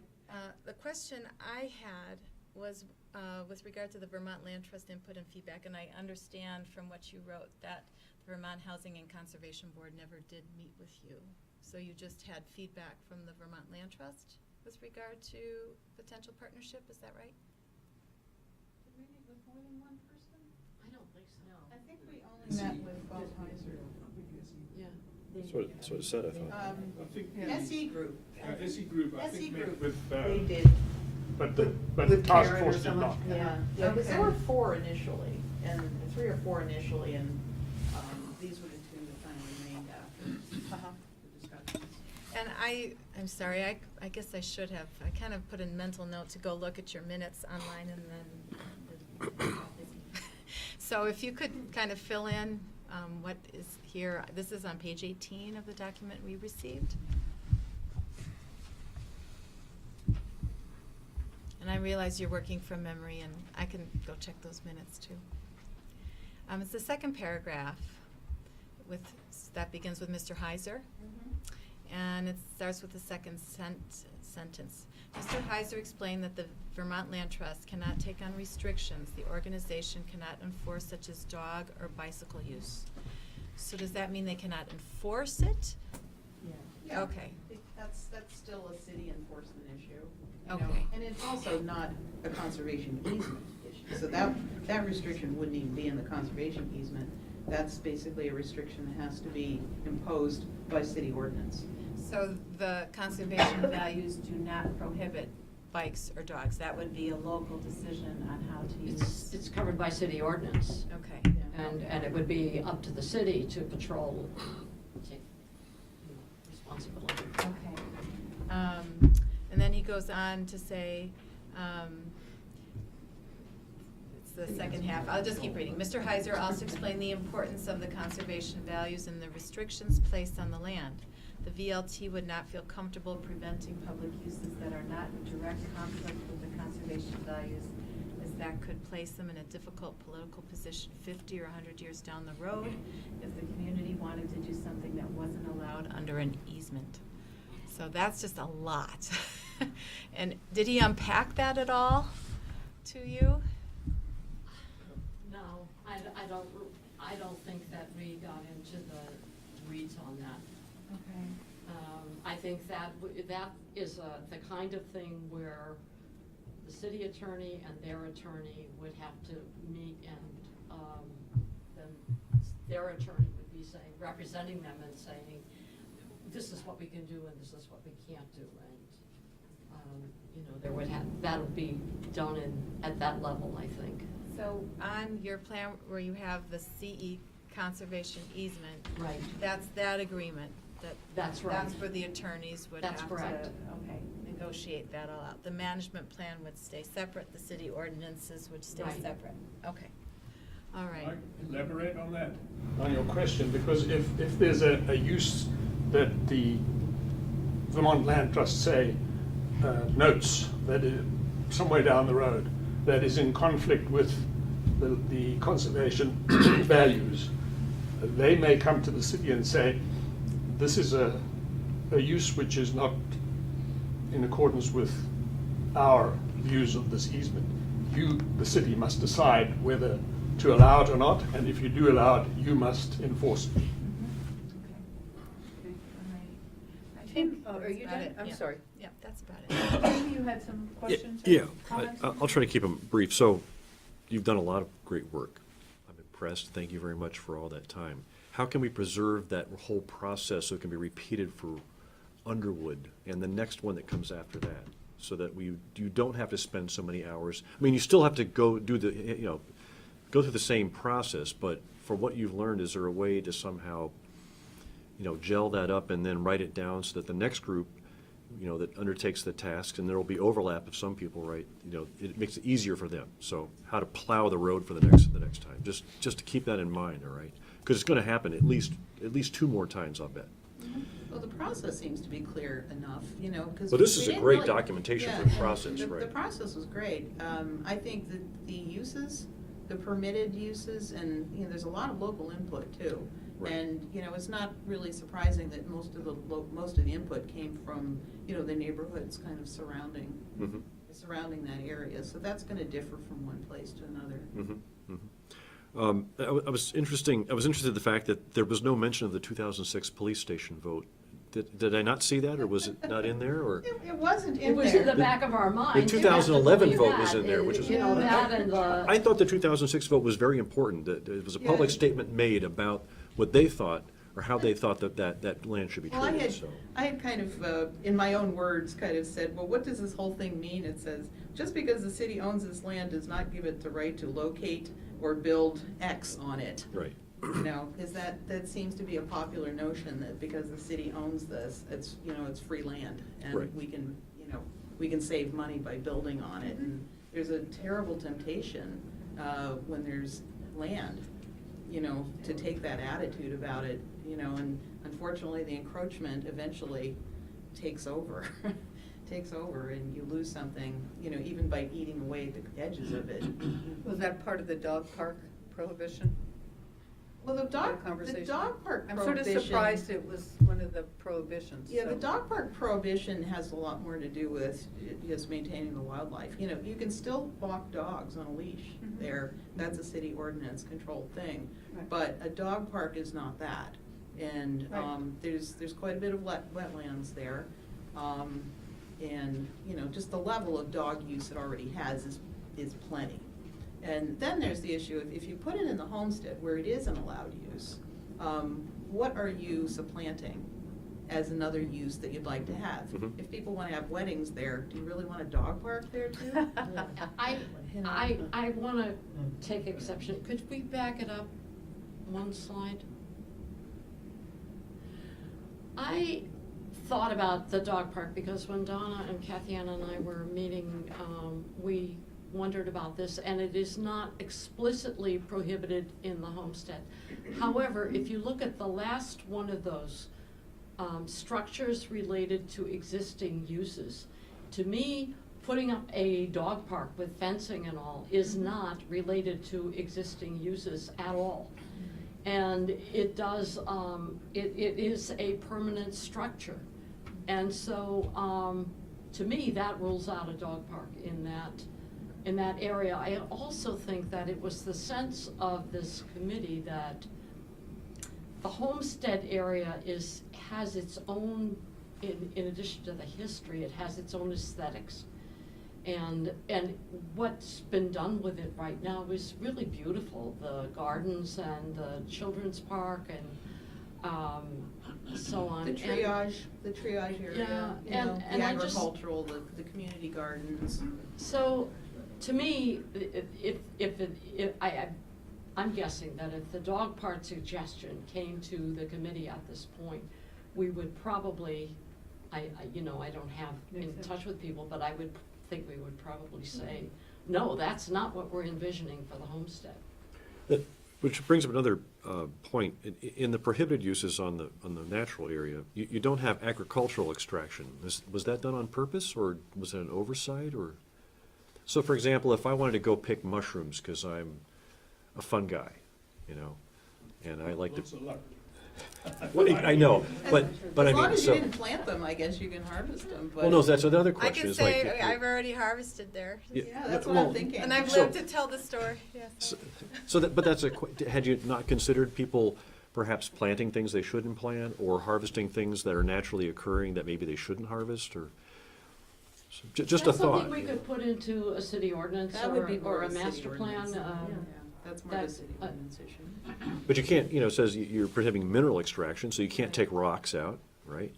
You can't divert water or take water out, right? So just a thought. Those tend to involve major construction. Oh, okay. Whereas, yeah, you know, planting mushrooms, You you know, can pick picking up a favorite mushrooms, stone and take picking it home. mushrooms, you don't have to do Well, anything.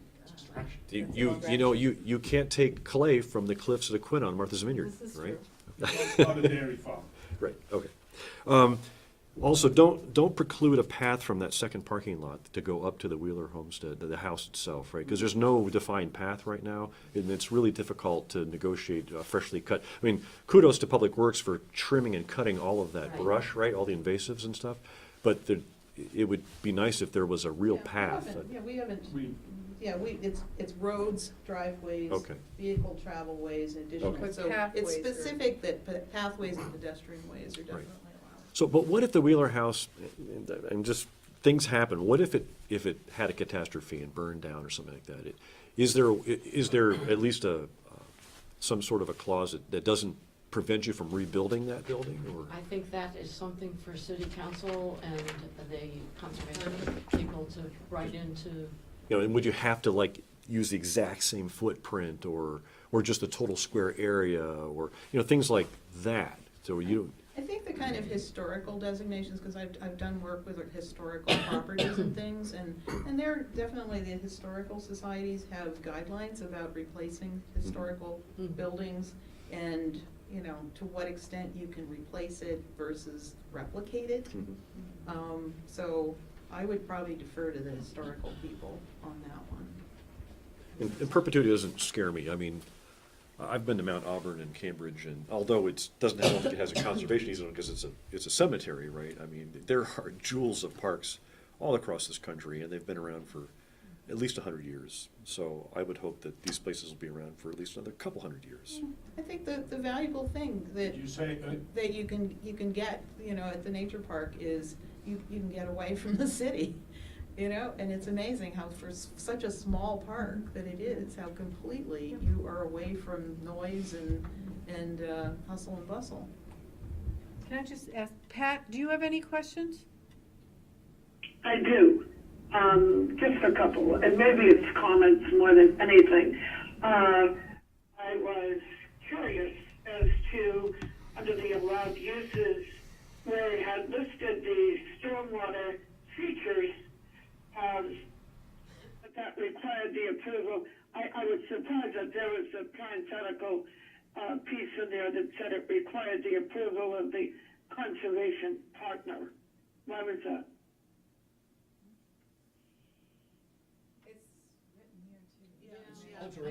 We're seeing it. Well, I know that's part of the stormwater feature, that because the leg portion, that there are definitely city stormwater uses already existing in that parcel. Now, like, So if for you have to new repair ones- them or replace For them? new ones or replacement or maintenance of them, I think that's probably something that would have to be addressed legally.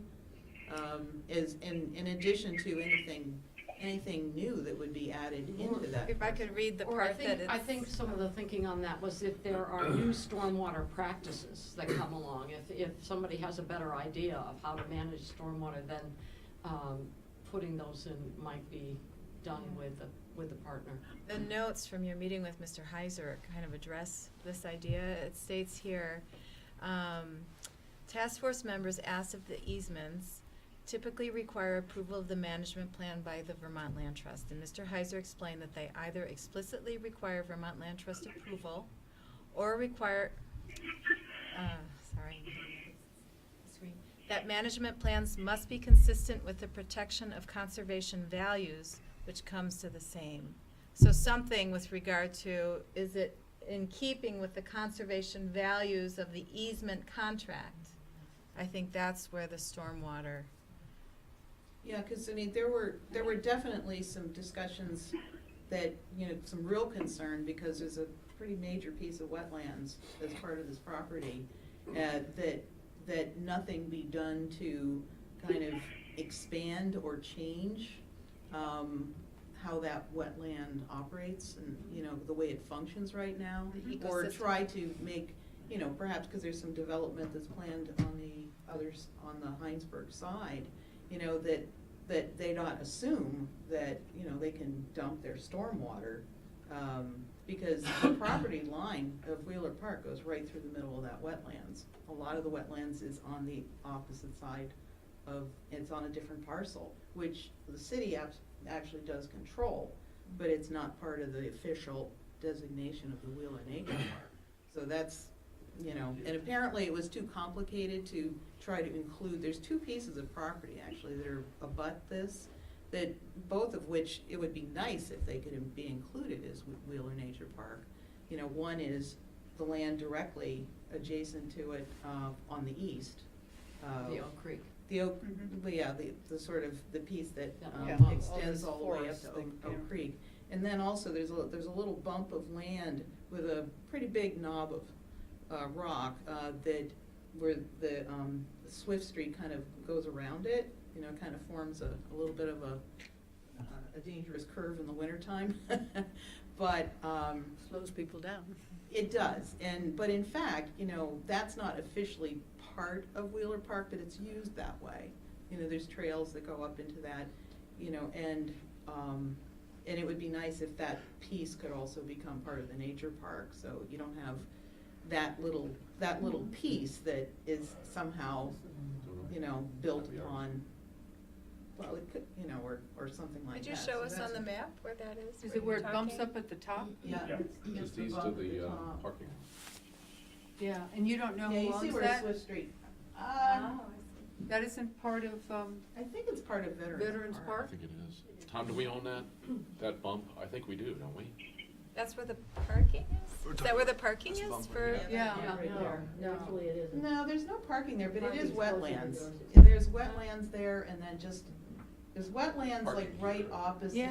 Right here, there's parking. Yeah, right opposite the entrance to Veterans Park, it's a wetland, and then just to the east of that, it's actually kind of a knoll. But it's an of- entry into the walking trail, isn't it? Oh, no, I know the walking trail goes there. If Oh. it's dry, you can get through there, Oh. but it's often too wet to use that as an entrance.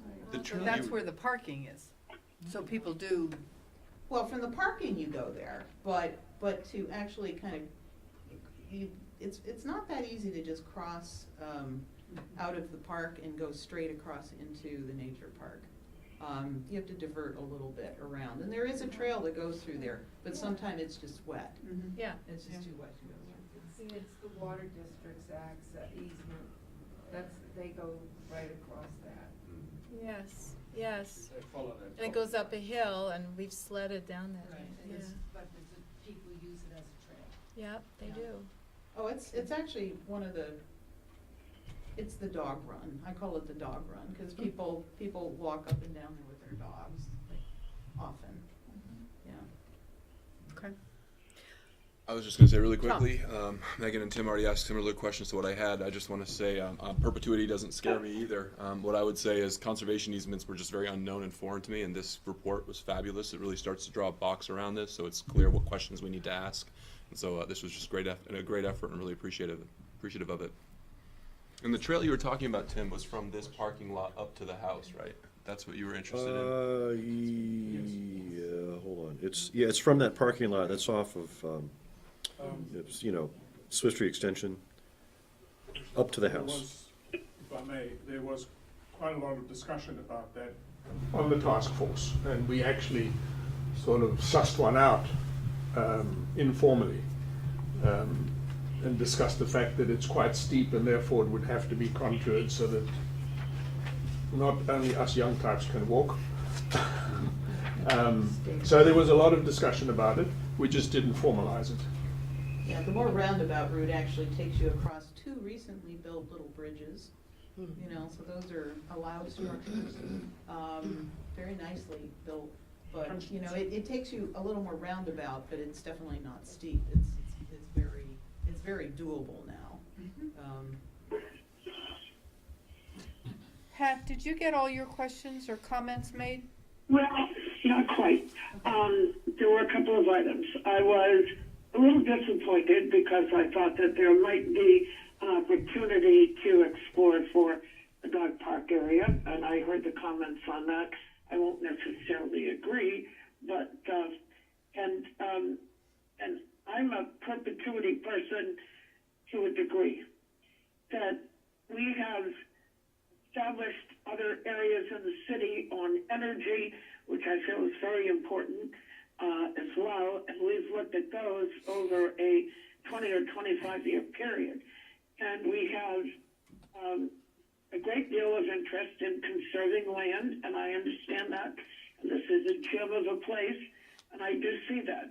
But we're also making some decisions that are going out there, and Jennifer, I heard part, I think it was your comment, going out quite a ways on this. And I would have preferred to have had something that we re-examined after a period of years to allow some changes, even albeit if it was as simple as parking area, differences in how we maintain the buildings.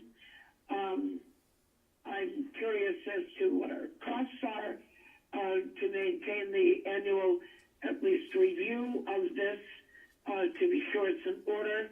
If the Conservation Land Trust fails to exist at some point in the future, what do we do? I think I've got some questions that are not.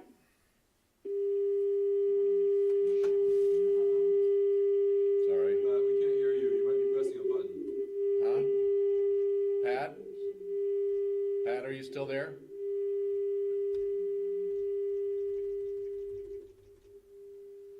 Don't know what happened.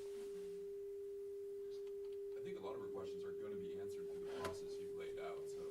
Right, we're Yeah. supportive of that's right. I mean, those are good questions I that think the lawyers need to tackle. You can ponder that, how far out you want the agreement to go, and that will be something that the attorneys, what are the details that the attorneys will be, because what we don't have, what we can't say to you is all of the experience of the land trust or the other partner. And they have some experience with this, and they have negotiated these kinds of agreements before, and so you can raise those questions and they can raise those questions. And then when there's a draft of an agreement, it can come back to us and we can say, well, this is pretty much what we envisioned, or, or we take exception here and there, or recommend Hey, Pat. something else. I'm trying to reconnect. And then it goes with back you. to you guys, so. Hang up and let me call. Well, I think we can look at cities throughout the country who have parks that have been around for, I don't know, at least 100 years, with lots of pressure. I mean, can you imagine the pressures on Central Park? I mean, every square foot is worth hundreds of thousands of dollars.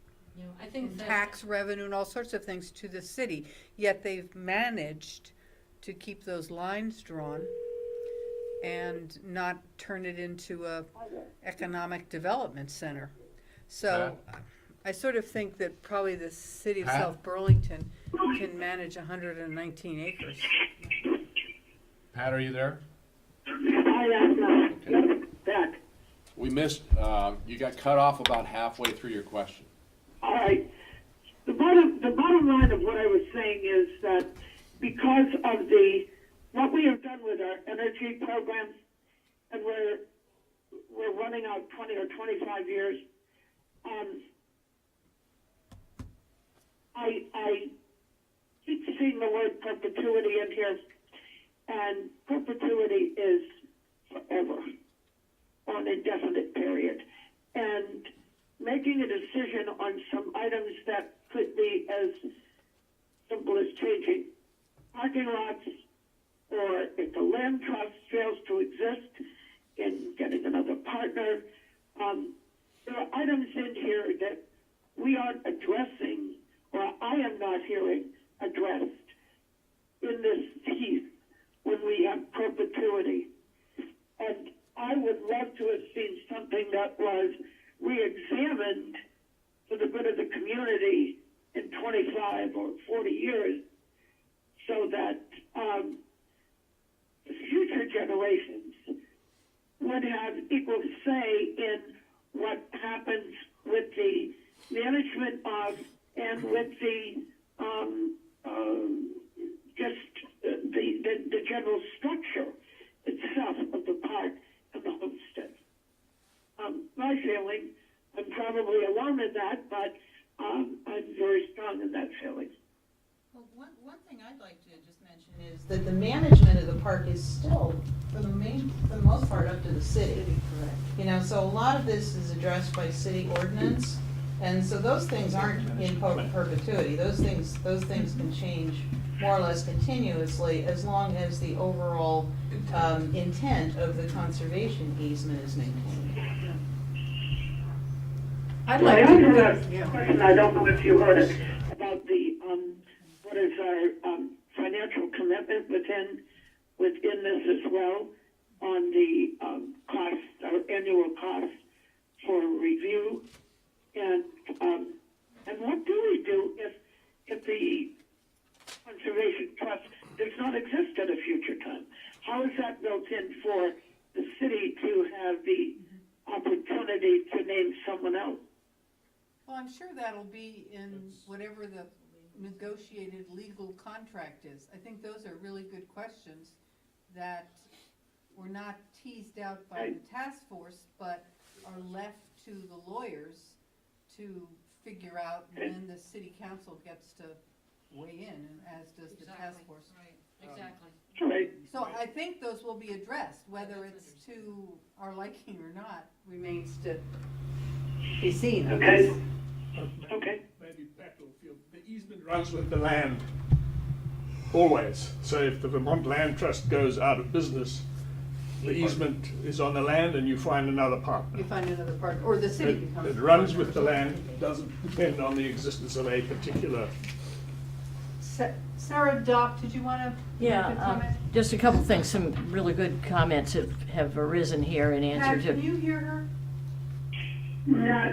Do you want to come up to the mic? Just, Well, if Pat were here, she'd Yeah. be able to hear you. Yeah. She's not. So some really good comments have come forward in answer to some of Pat's questions, but simply to say that, first of all, the Vermont Land Trust and other similar bodies, if it ends up being VLT, have lots of experience with this now, for 50 years worth of experience. So they hold easements with all kinds of individuals, but also municipalities. So they have lots of experience with this. And the other thing I just wanted to say was that if they went out of existence, there are going to be hundreds and hundreds of individuals and municipalities in the same boat. And yes, the key point is that the easement runs with the land. And so an arrangement would be made by the owner of the land, which is still the City of South Burlington, to continue stewardship and monitoring of the easement with some other body. I would think in 100 years, having this in perpetuity would be even more important than it will be right now, because everything around it's going to be built up. So I think just the opposite, there'll be even a greater investment in keeping this open, because that's all there is. You can't go down the road and say, oh, well, there's 100 acres that somebody owns, maybe we can buy that. Well, there was a comment about tying the hands of future generations. It is exactly what a conservation easement in perpetuity does, and does it for a reason. And a lot of people who I've known in places like New York City or Chicago or even Burlington with the, the lakefront park or waterfront park. People say, thank goodness they had that vision and that foresight. Right? Yeah, like Red Rock. Like Red Rocks. Okay, any other comments? Betty? And then Pat will probably be able to hear me. I'm loud enough. I guess this is just an aside, but being familiar with there, and if people go up there, one of the things that we really don't talk a lot about is beyond the park, what is of value, and there's a view there that can only be for the public, for folks, the public to access the view of the Green Mountains. There really isn't any other place but there to see that kind of a view. So that's a part of it too. It provides the public with an opportunity to see another part of our, our state. You really get that view, and to me, it's priceless. And there's other extenuating circumstances that need to be addressed around protecting that view. But for the public, it really is, in South Burlington, the best view and probably most priceless view of seeing Mount Mansfield and the mountain ridge going. The airport's pretty awesome too, but. Right, but there's, you stand at Wheeler and there's no, I'll put it out there. there's nothing, Yeah. but there's nothing interrupting your view when you look at the Green Mountains from up there, as of even though there are developments there, you don't see them, and you still see this pastoral view from there all the way up.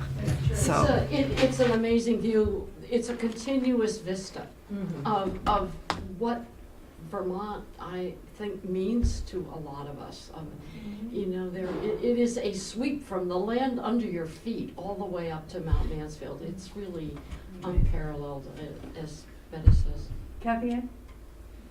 So if you just give me a few seconds in closing and summarizing this for you guys, you'll note that a lot of the next steps belong to you and/or the city management and city attorney's office. As you go through those, I think it's worth emphasizing, as I worked with this committee, that a lot of what is in here was determined through a pretty robust process. This was not a room of 8 people who all came in with the same ideas, who really just wanted to get those 8 shared feelings on paper. There was a great deal of discussion, even amongst people from the same committees. The public meeting, I think, was pretty well attended. This committee even walked out on that site. The green line that you see there was hand GPS'd.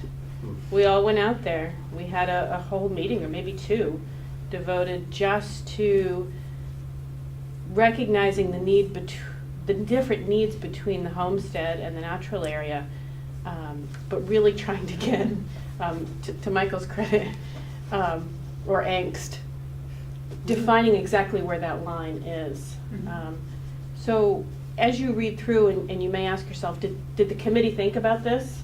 There's a pretty strong chance that they not only thought about it, but they talked about it for 45 minutes before talking about it again at the next meeting. Just a little bit of thoughts from staff who watched this unfold over the better part of a half a year. Thank you. Do we have any plans when we do some of this visioning meetings to have them televised? We can, depending, we have 5 a month, and 5 meetings a month. 2 are going on tonight. Yeah. But we can Okay. try to do that. Well, for it's the just a library, yeah. thought to engage more people, or at least illustrate perhaps how inclusive and full the conversation can be. The recreation department and the planning department remain committed to helping you as you go through. This was an effort of multiple departments in the city because we recognized that the goals transcended individual department projects. Yes, oh, that's right, I'm sorry. Well, sorry. You had a couple questions or comments. Just a couple questions for the committee. Much of the land currently holds restrictions based upon agricultural soil mitigation easements. Did the committee consider, or cause to be considered, how much protection is afforded the property based upon what currently exists on the property? Yeah. And- That was our beginning study, was what. And what did you all- find out? Because my point It's- being that if the agriculture restrictions that are on the land get to the broader objectives of the committee, There's then 2 pages. then are we talking about a belt and suspenders approach here? You know what I mean? So the land is being used for off-site mitigation for other developments. There are restrictions on the use of the land today. There's a question, what is being gained by going another You're step? going too fast. I'm- How did the ag mitigation restrictions on this piece of land come into being? I know about the ag Yeah. mitigation restrictions on the 28 acres we own on the east, but we were not aware of any agricultural mitigation restrictions on Wheeler. You were unaware that there, The nature park? Yeah, you really have to, because we talked about them very specifically with the homestead as being no, I'm the talking about agricultural area I'm talking versus about the the wheeler. restrictions that currently exist on the land that you're talking about here. There are already restrictions on that land. Did you not? Is that map somewhere? Yeah. But the conservation easement terms would supersede those. Well, all I'm saying is that, and I kind of get that. All I'm saying is that if the existing restrictions get the committee what it wants by way of perpetuity, then do we want to spend X thousands of dollars on lawyers and all getting? Yes. Well, I mean, really, as the person who's got to manage the legal budget and sometimes doesn't do a very good job of that, I kind of like to know that up front. The committee should know that. Yeah, no, I think we do I mean, my know. sense is that there's a marginal additional, but I don't know that. Well, maybe that's our next step, is we need to talk to our lawyers or Andrew and have him give us an idea of what's currently on this land. And Kathy, did you guys not, was there an attorney that worked on this from Stitzel, or? No, so if you recall, this goes back, maybe even predates a few of the councilors, this was the topic of at least one, maybe 2 city council meetings, one of which I was not at. And I think that the conversation, the exact question that you posed was the question that was talked about at those meetings. And the direction that came from the council at that meeting was to form the committee regardless, and sort of kick the can down the road as to whether to pursue the easement after that. But I think your recollection from Jim at the time is about is very close to the question you've asked. How much more protections are afforded with an easement versus not? And that was something I think that was hotly debated Yeah, I don't remember that. at that council meeting that almost I want to say it almost immediately preceded the formation of this task force. Anybody else get a better memory than me? Well, That's ringing some bells. Yeah, it was within a few months. We were in the police department when we had that meeting. But what I don't recall is ever understanding what that overlay was. I knew we had to make this swap of, or not swap land, but the agricultural covenant or whatever on quite a few acres. But I don't recall how many acres, and I don't know what part of the parcel. I sort of thought it was the long skinny thing, but it probably is more. And I think that's an important overlay to understand, especially when you're carving out potentially the homestead as having a slightly different set of markers for an easement, and then the rest of the piece. And if 3/4 of it is covered by ag covenants, then the conversation might be a little bit different about what you do with the rest of it. Can I ask I don't- Kevin a question? I don't know. I mean, that would be good to The know. ag covenants are usually part of an Act 250 permit terms. Almost always. And it's our view that an Act 250 permit, a landowner can ask for waivers or ask for a change. So it's not in Whereas perpetuity. in an easement in perpetuity. I think that's changed, Michael, in recent years, as it relates to how you can use land. Swapping around agriculture easements, or restrictions, it's a discussion worth having, but I think we need to just do at least a high-speed pass over that issue, because there's a prior restriction on the land that predates the recent discussions that we're all familiar with. And we should know that. So I certainly want all of the council to have all of the information they can. I will work with the city manager's office to get you the memos that were originally prepared by Jim Barlow, to have all of the information before you make any decisions. If it helps with your memory, I think the other part of the discussion, and I don't mean to ignite that here, and I certainly don't want to ignite that here, the other part of the discussion that same evening, I believe, was whether or not the vote that was put about the swap required a conservation easement to take place. I don't think that's the question due here. No. But if it jogs your memory, that was the other part of the I remember. debate that evening, and I believe that there's legal memos that were prepared to both effects that we can get for you. Okay? Well, I am open to receiving and reviewing that information again and having that discussion. I just wanted to draw our attention to what Mr. Heiser said regarding something that's not, directly, encapsulating what we're discussing at present, but it does refer to it. It's on page 19, and it's the second to last paragraph of the number 6 summary of his meeting. And again, it starts with Mr. Heiser. Mr. Heiser also indicated that having 2 zones for the conservation easement, and then in between parentheses, homestead and natural area, is not typically common in a Vermont Land Trust conservation easement, and that the Vermont Land Trust would not be as comfortable with that as a single easement that could apply evenly across the entire park.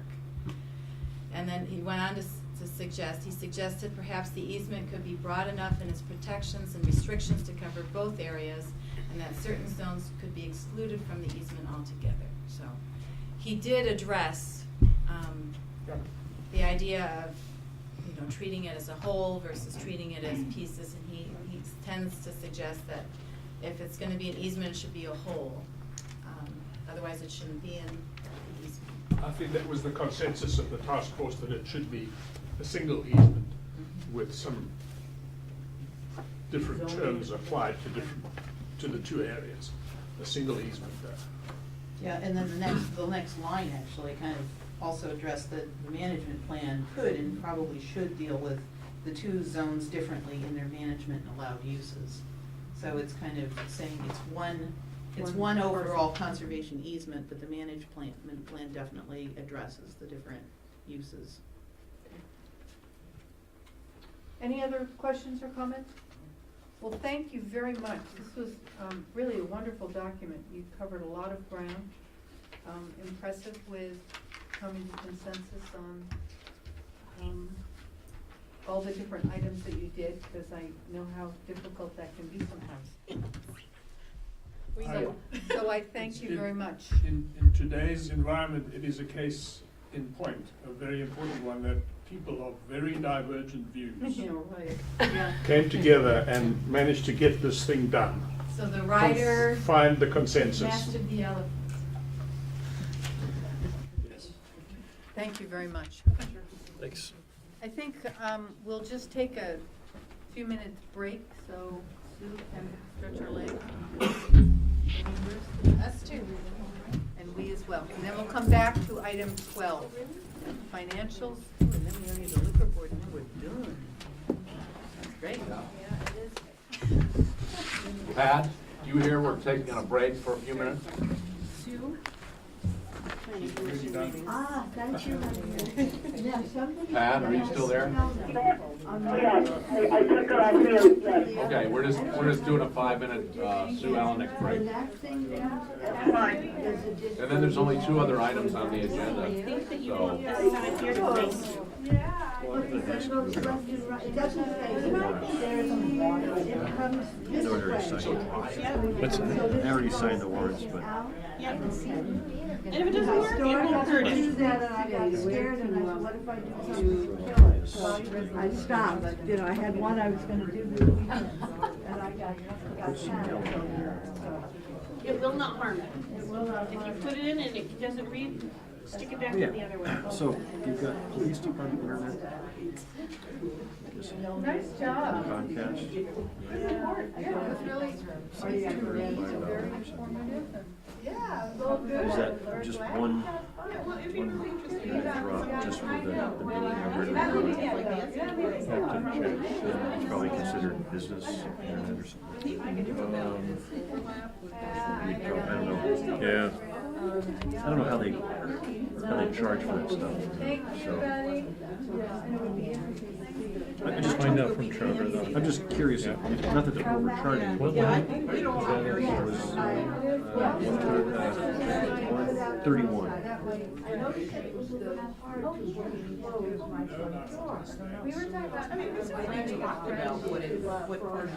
And then this iPad wireless service, iPads can either just be Wi-Fi or they can have cell service. Right. That's right. But how many iPads have that, and how many people actually use them outside of the buildings? So all the cruisers, all the fire trucks. Okay. So Doug's vehicle would have, there's probably 5 in fire, but probably a dozen in EV. And then the wireless service or the iPad, additional iPads would be coming from.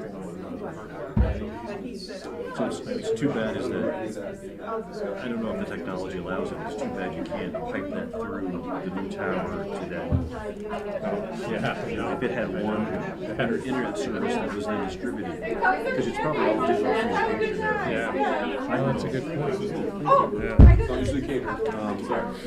So the last one was, it says reorder checks, so you have to cut paper checks, right, for various things. And they're probably those big Well, all special. of, plus this whole list is all checked. There you go. Okay. These are all hard checks. I wish I had it for the media. So you have those special checks in a big book or something like that, or they're printed out by computer? It's computer printed. Okay. Yeah, they probably come in boxes. It's a special accounting. Yep. Okay, yeah, okay. I didn't know. Yep. Sometimes, I hate buying checks. That's what I could. I know. Well, so this was for transition of library furniture. That's actually for furniture, right? Yes, for the library's new location. Yep.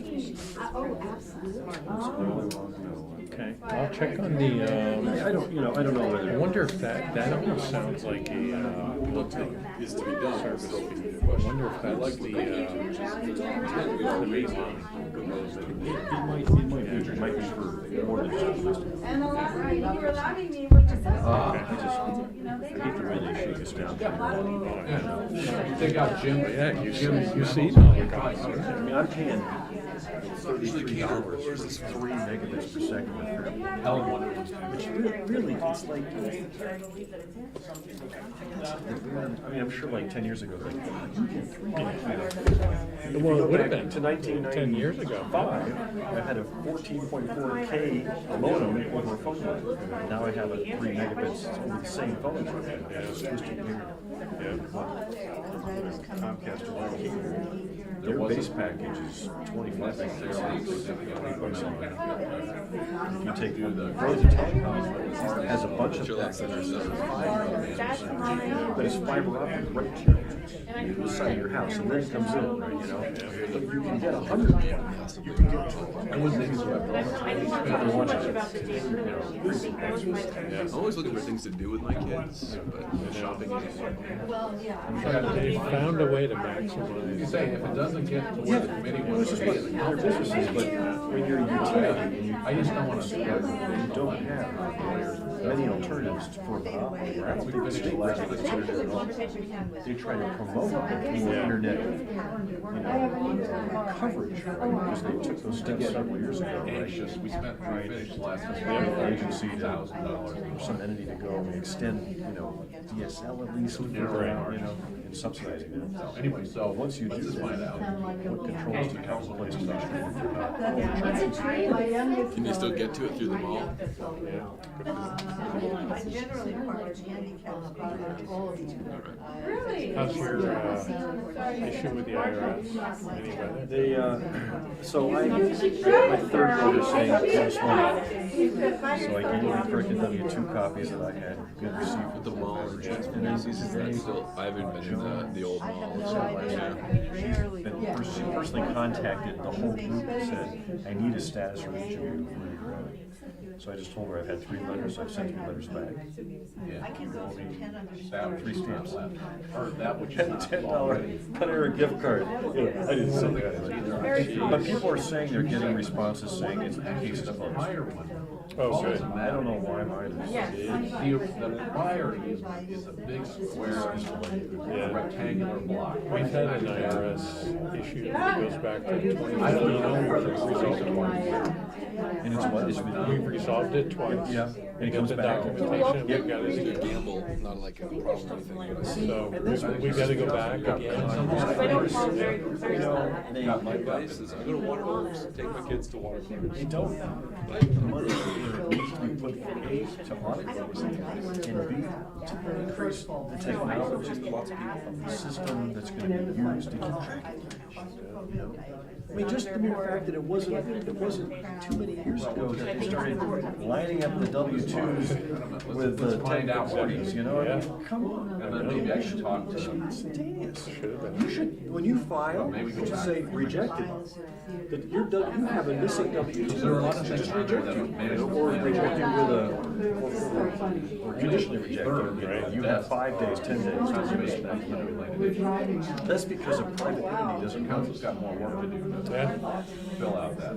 But I don't know if I'd want a private entity to do it like that. It's just an impressive sight to see all this structure. And I love the letter that comes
phrase.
And women couldn't vote. Can you believe that? Yeah. By cost, Okay, are we ready to rock again? 15 hours plus another 5 hours after the day after Christmas. Yes, indeed. All righty. Just having a good time. That was a great. Tell Coralie that. Ah, that's right. She's not paid. It's not a good Okay, so I'd like to convene the South Burlington City Council once again. The January 2nd meeting. And we'll continue with item 12 on the agenda, the November financials with Tom Hubbard. Thanks, Helen. So, still not a huge story to tell. Next month, we'll have the narratives from each of the department heads, and I'm sure you'll get somewhat of an update from them at the budget meeting too. But revenues right now just over 49%. Looking at the budget on a linear line or chain here, we're at 42% so far into the year. So we've just to give you a sense of the percentages. Expenditures right now are about just under 43%. I'm sure you've taken a look at the enterprise funds and said, oh my gosh, what is going on in stormwater? Yeah. Sewer, we're fine, 36 in revenue, 34 in expenses. The stormwater, we've taken in 38% so far in revenue, but we're at 102% at this point in the year in expenditures. And I just want to remind you, a lot of the projects that were in FY17 have been carried over into 18. So a lot of those are starting to come to fruition. And there's a lot of this 102% that will still be offset with some of the grant money. It just hasn't all come in yet for some of the storm water projects that Tom DePietro's been working on. So I just wanted to put your mind at ease when you saw that figure and said, well, we spent a lot of money Right, on they're these just getting stormwater 6 months projects. off. Right, right. The winter will quiet down a little bit. You won't see as much here going on, but it will start up again in the spring, and we'll still have some significant dollars yet to be spent in the stormwater. But it all matches the long-term plan for what we have in stormwater, and the percentages will come a little bit closer together as we go further into the year. The revenues were up too. In stormwater, Yeah. we're about 38% on the revenue side right now. I don't know what stormwater miscellaneous is, and that's Tom working. A lot of that's the grant money. That's the Yeah. grant money. Yep, so that's gonna continue to offset some of that expense line. I have a question. Yep. Sure. So you have two positions that are being advertised, one for the children's librarian and one for position in stormwater. Is that a new position that's being created, or is somebody leaving? This is an additional position This is a new- in stormwater. A new one in stormwater approved in this And budget. it's kind of a management role position, the equivalent to one of the other positions in stormwater, right under Tom DePietro. And it's mainly to manage the number of projects that we have going right now, as well as some of the help that we're giving to the town of Shelburne. So we get some of that cost offset. Offset by Right. Shelburne, yeah. Yeah. Okay. Any Yeah. other comments or questions? I do. Okay, Megan? I actually have about 5. Sure. So the medical equipment replace, now, we don't have page numbers, but it's page 87 in our packets. Are you under So at the fire? top, yeah, it's under ambulance. Ambulance, okay. Medical equipment replace, what was that? That was much higher than what had been budgeted too. Over $10,000, I was curious. I'm pretty sure that in the first quarter narrative, I think Doug had what that replacement, something that he needed. I'll double check with what that information was, Megan, and Memory. have him get that to you. I'm pretty sure it was in the first quarter narrative. Okay, and it might be my memory too. But under police department, Yep. here's what police salaries other is about. So I think Trevor wanted to offset some of the dispatch, and I think this is the on-call and part-time dispatch money that we've been using. And he's been wanting to track that, so I believe he's been putting it into the other category here. Okay, But I'll make sure that that's what that is and just confirm that with you. okay. So that was number 2, we'll see if I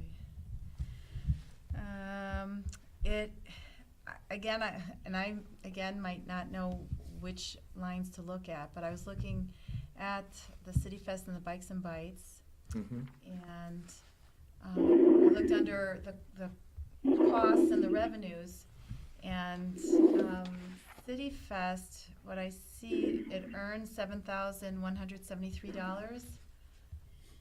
Is it only listed in that one line for the revenues, or are there other lines that we should be looking at? What in the Bikes and Bites earned $5,920, whereas it cost $23,911. So am I not seeing all No, of the that's the pieces? cost to the Right. city. So in the new budget for this year, Yeah. they're completely offset. So if the amount of fundraising dollars is not gonna equal, then we'll have to pare back the Bike and Bites program. So you'll see in the FY19 budget that kind of the goal was to get it off the ground. We knew that there had to be an investment of money into it, and then we enhanced the infrastructure as well up there. Is that included in the 23,000? No, Oh, okay. no. So for these two programs to move forward at this point, the challenge is out there that they have to be totally offset with the revenue. So it is proposed that way in the new budget, and if it's not, those programs will have to be pared back. I think it's important for the public to know as well that our recreation programs have really undergone a huge transformation. I know you discussed this at the December 4th meeting with regard to the youth programs now really basically going away because the schools have really taken Summer on camps, after school and yep. summer camps, Right, which is a huge loss of revenue. right. And so there's also some evening programming that seems to be. So is there some visioning or planning going on? I know that I know they're Pat, very you aware wanna- of it. Pat, you want to mute your side of the phone? Pat, if you click mute on your phone while you're not talking, it would help us out. We're hearing a lot of scraping and breathing. Pat, Sorry. could you mute your end on the phone? We're picking up some background noise, but thank you. Perfect. Thank you, Pat. So are they doing some visioning or some planning? for My the- understanding is that Holly is meeting with their after-school director, and we're looking at ways that we can supplement the after-school program, but also provide opportunities for the larger community that the after-school after-school programs go. And for the summer camp program, we're completely looking at different alternatives, probably mainly run by third parties next year, of things that, because we won't be doing the traditional day camp, you know, their focus is changing. And But I do believe that we need a recreation department, and I do believe that the public really benefited from City Fest in spite of the weather, but particularly the Bikes and Bites was Right. huge success. Yep.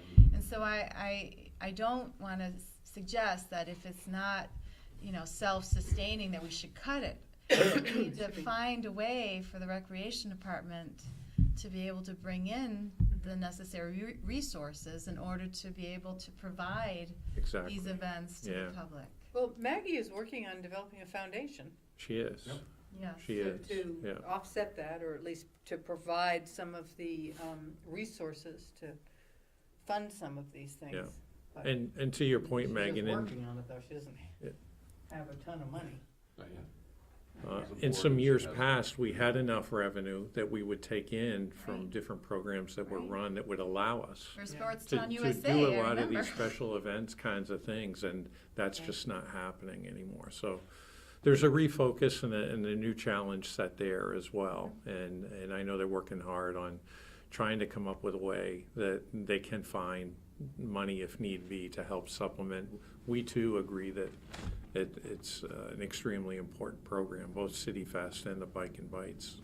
It's become very successful. I would like to see them Right, like right. to see him continue. She's had a great conversation with a potential sponsor to underrate the total cost of Bike and Bites, and we remain optimistic. We should know soon, and we'll see if that comes to be. That will make a huge difference.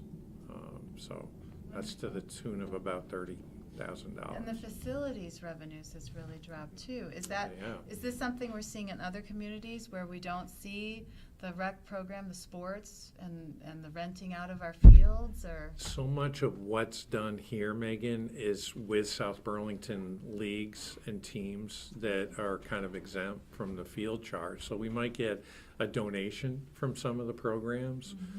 You may see Holly come to you with a proposal that says we need to to look at this a little bit differently moving forward. But what's happening right now is so much of the field use is dominated by the South Burlington teams and leagues that there's not a lot of extra space available or extra time available to have the revenue come in that would help offset some of the other costs that we have, mainly because we take up so much of that time within our own community.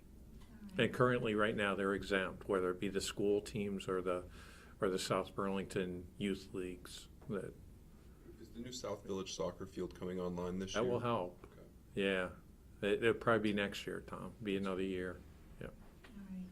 And I saw generator preventive for both the police and for the pollution control. Yeah. And that, were they unexpected, or? A little bit. Yeah. Just parts that have gone. Yeah. All right. Public Works too. Okay. And Did we buy all those generators the same year? No. No. It just happens. Yeah, some were bought with the federal grant initially. I think there were a couple that were purchased at the same time, but most of them have offset years. Okay, I'm looking for my fifth question. Yeah, it really had to do with Well, Megan's recreation. looking. Maybe I'll just share with you. We we had a number of calls, and we had a lot of people that came in and prepaid taxes. And obviously, if they wanted to prepay their third quarter or their third payment for March, that applies to the tax for this year. A number of folks wanted to go above and beyond that, and we were careful with our conversation to make sure that they were making an overpayment of taxes. They weren't paying taxes that they hadn't received a bill for yet. So now that a ruling has actually come out, I know that we're going to start getting a lot of calls for refunds of some of that money that's been made. So I think you'll start seeing on some of the warrants a refund of overpaid taxes. Also, Because people can't pay in advance? they can. Oh, And they get no They can benefit. for the third installment of taxes For March. that's due for, Right. in March for fiscal year 18.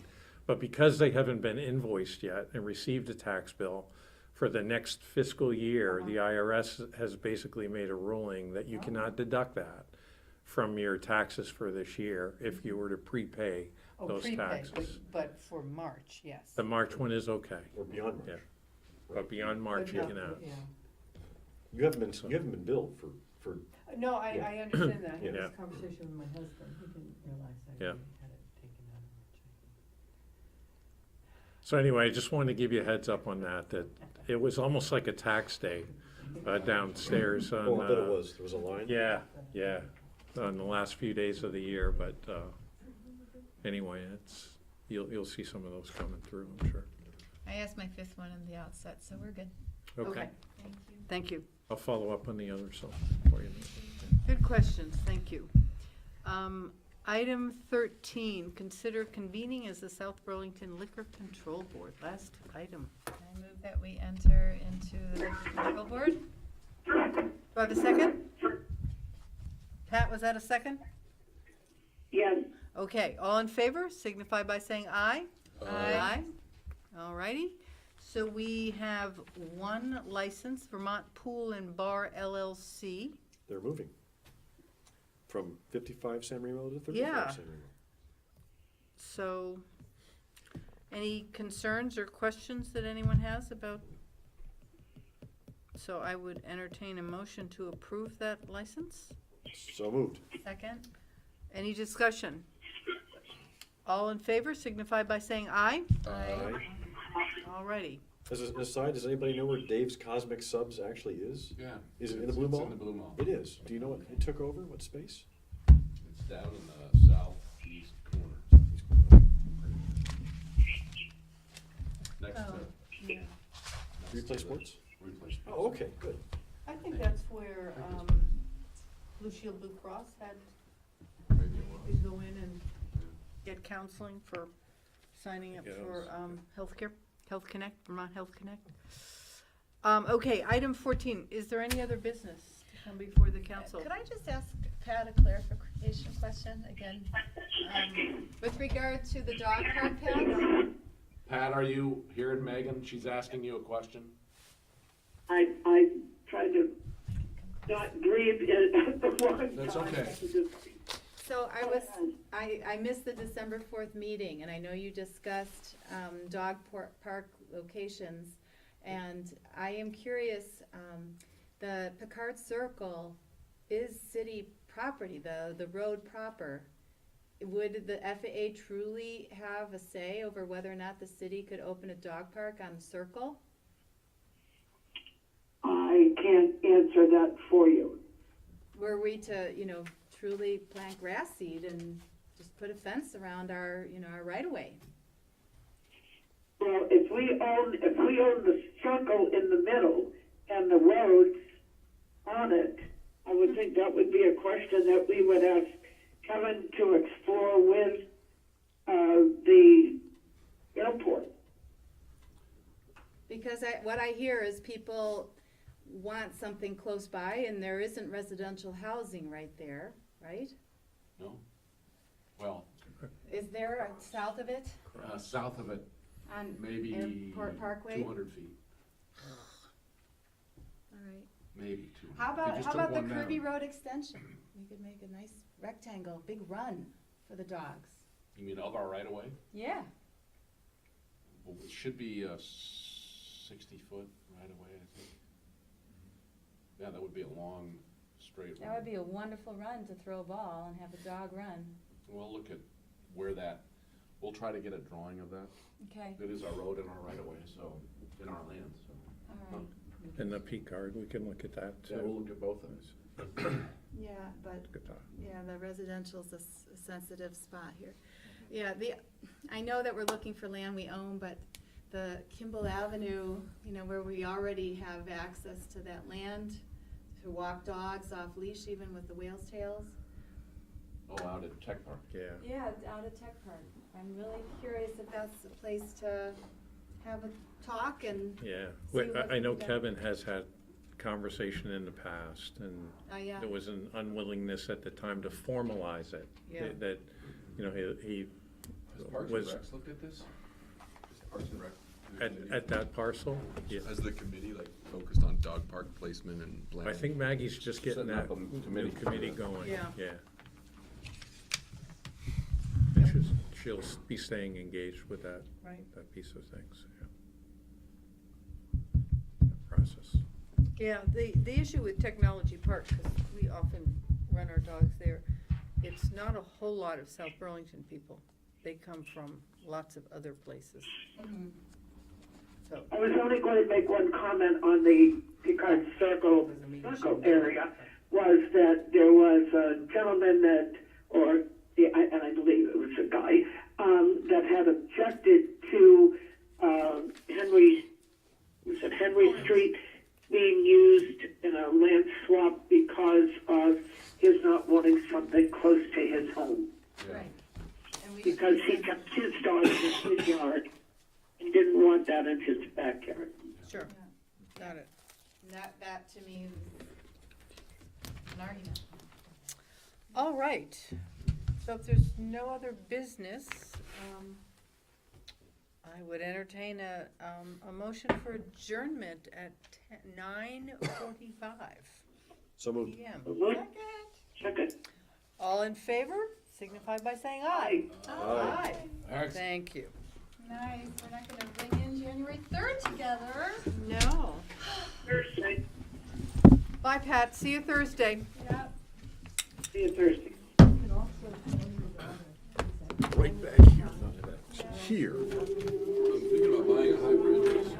I couldn't either to UVM. Excuse me? Did you drive your hybrid? Yes, but my hybrid didn't hybridize. If it's too cold, it has to create heat for the windshield. She's all so it into runs the engine. skirts, so I don't know if that would be, but maybe just morning the I fact got that someone can golden tell her what to purple wear.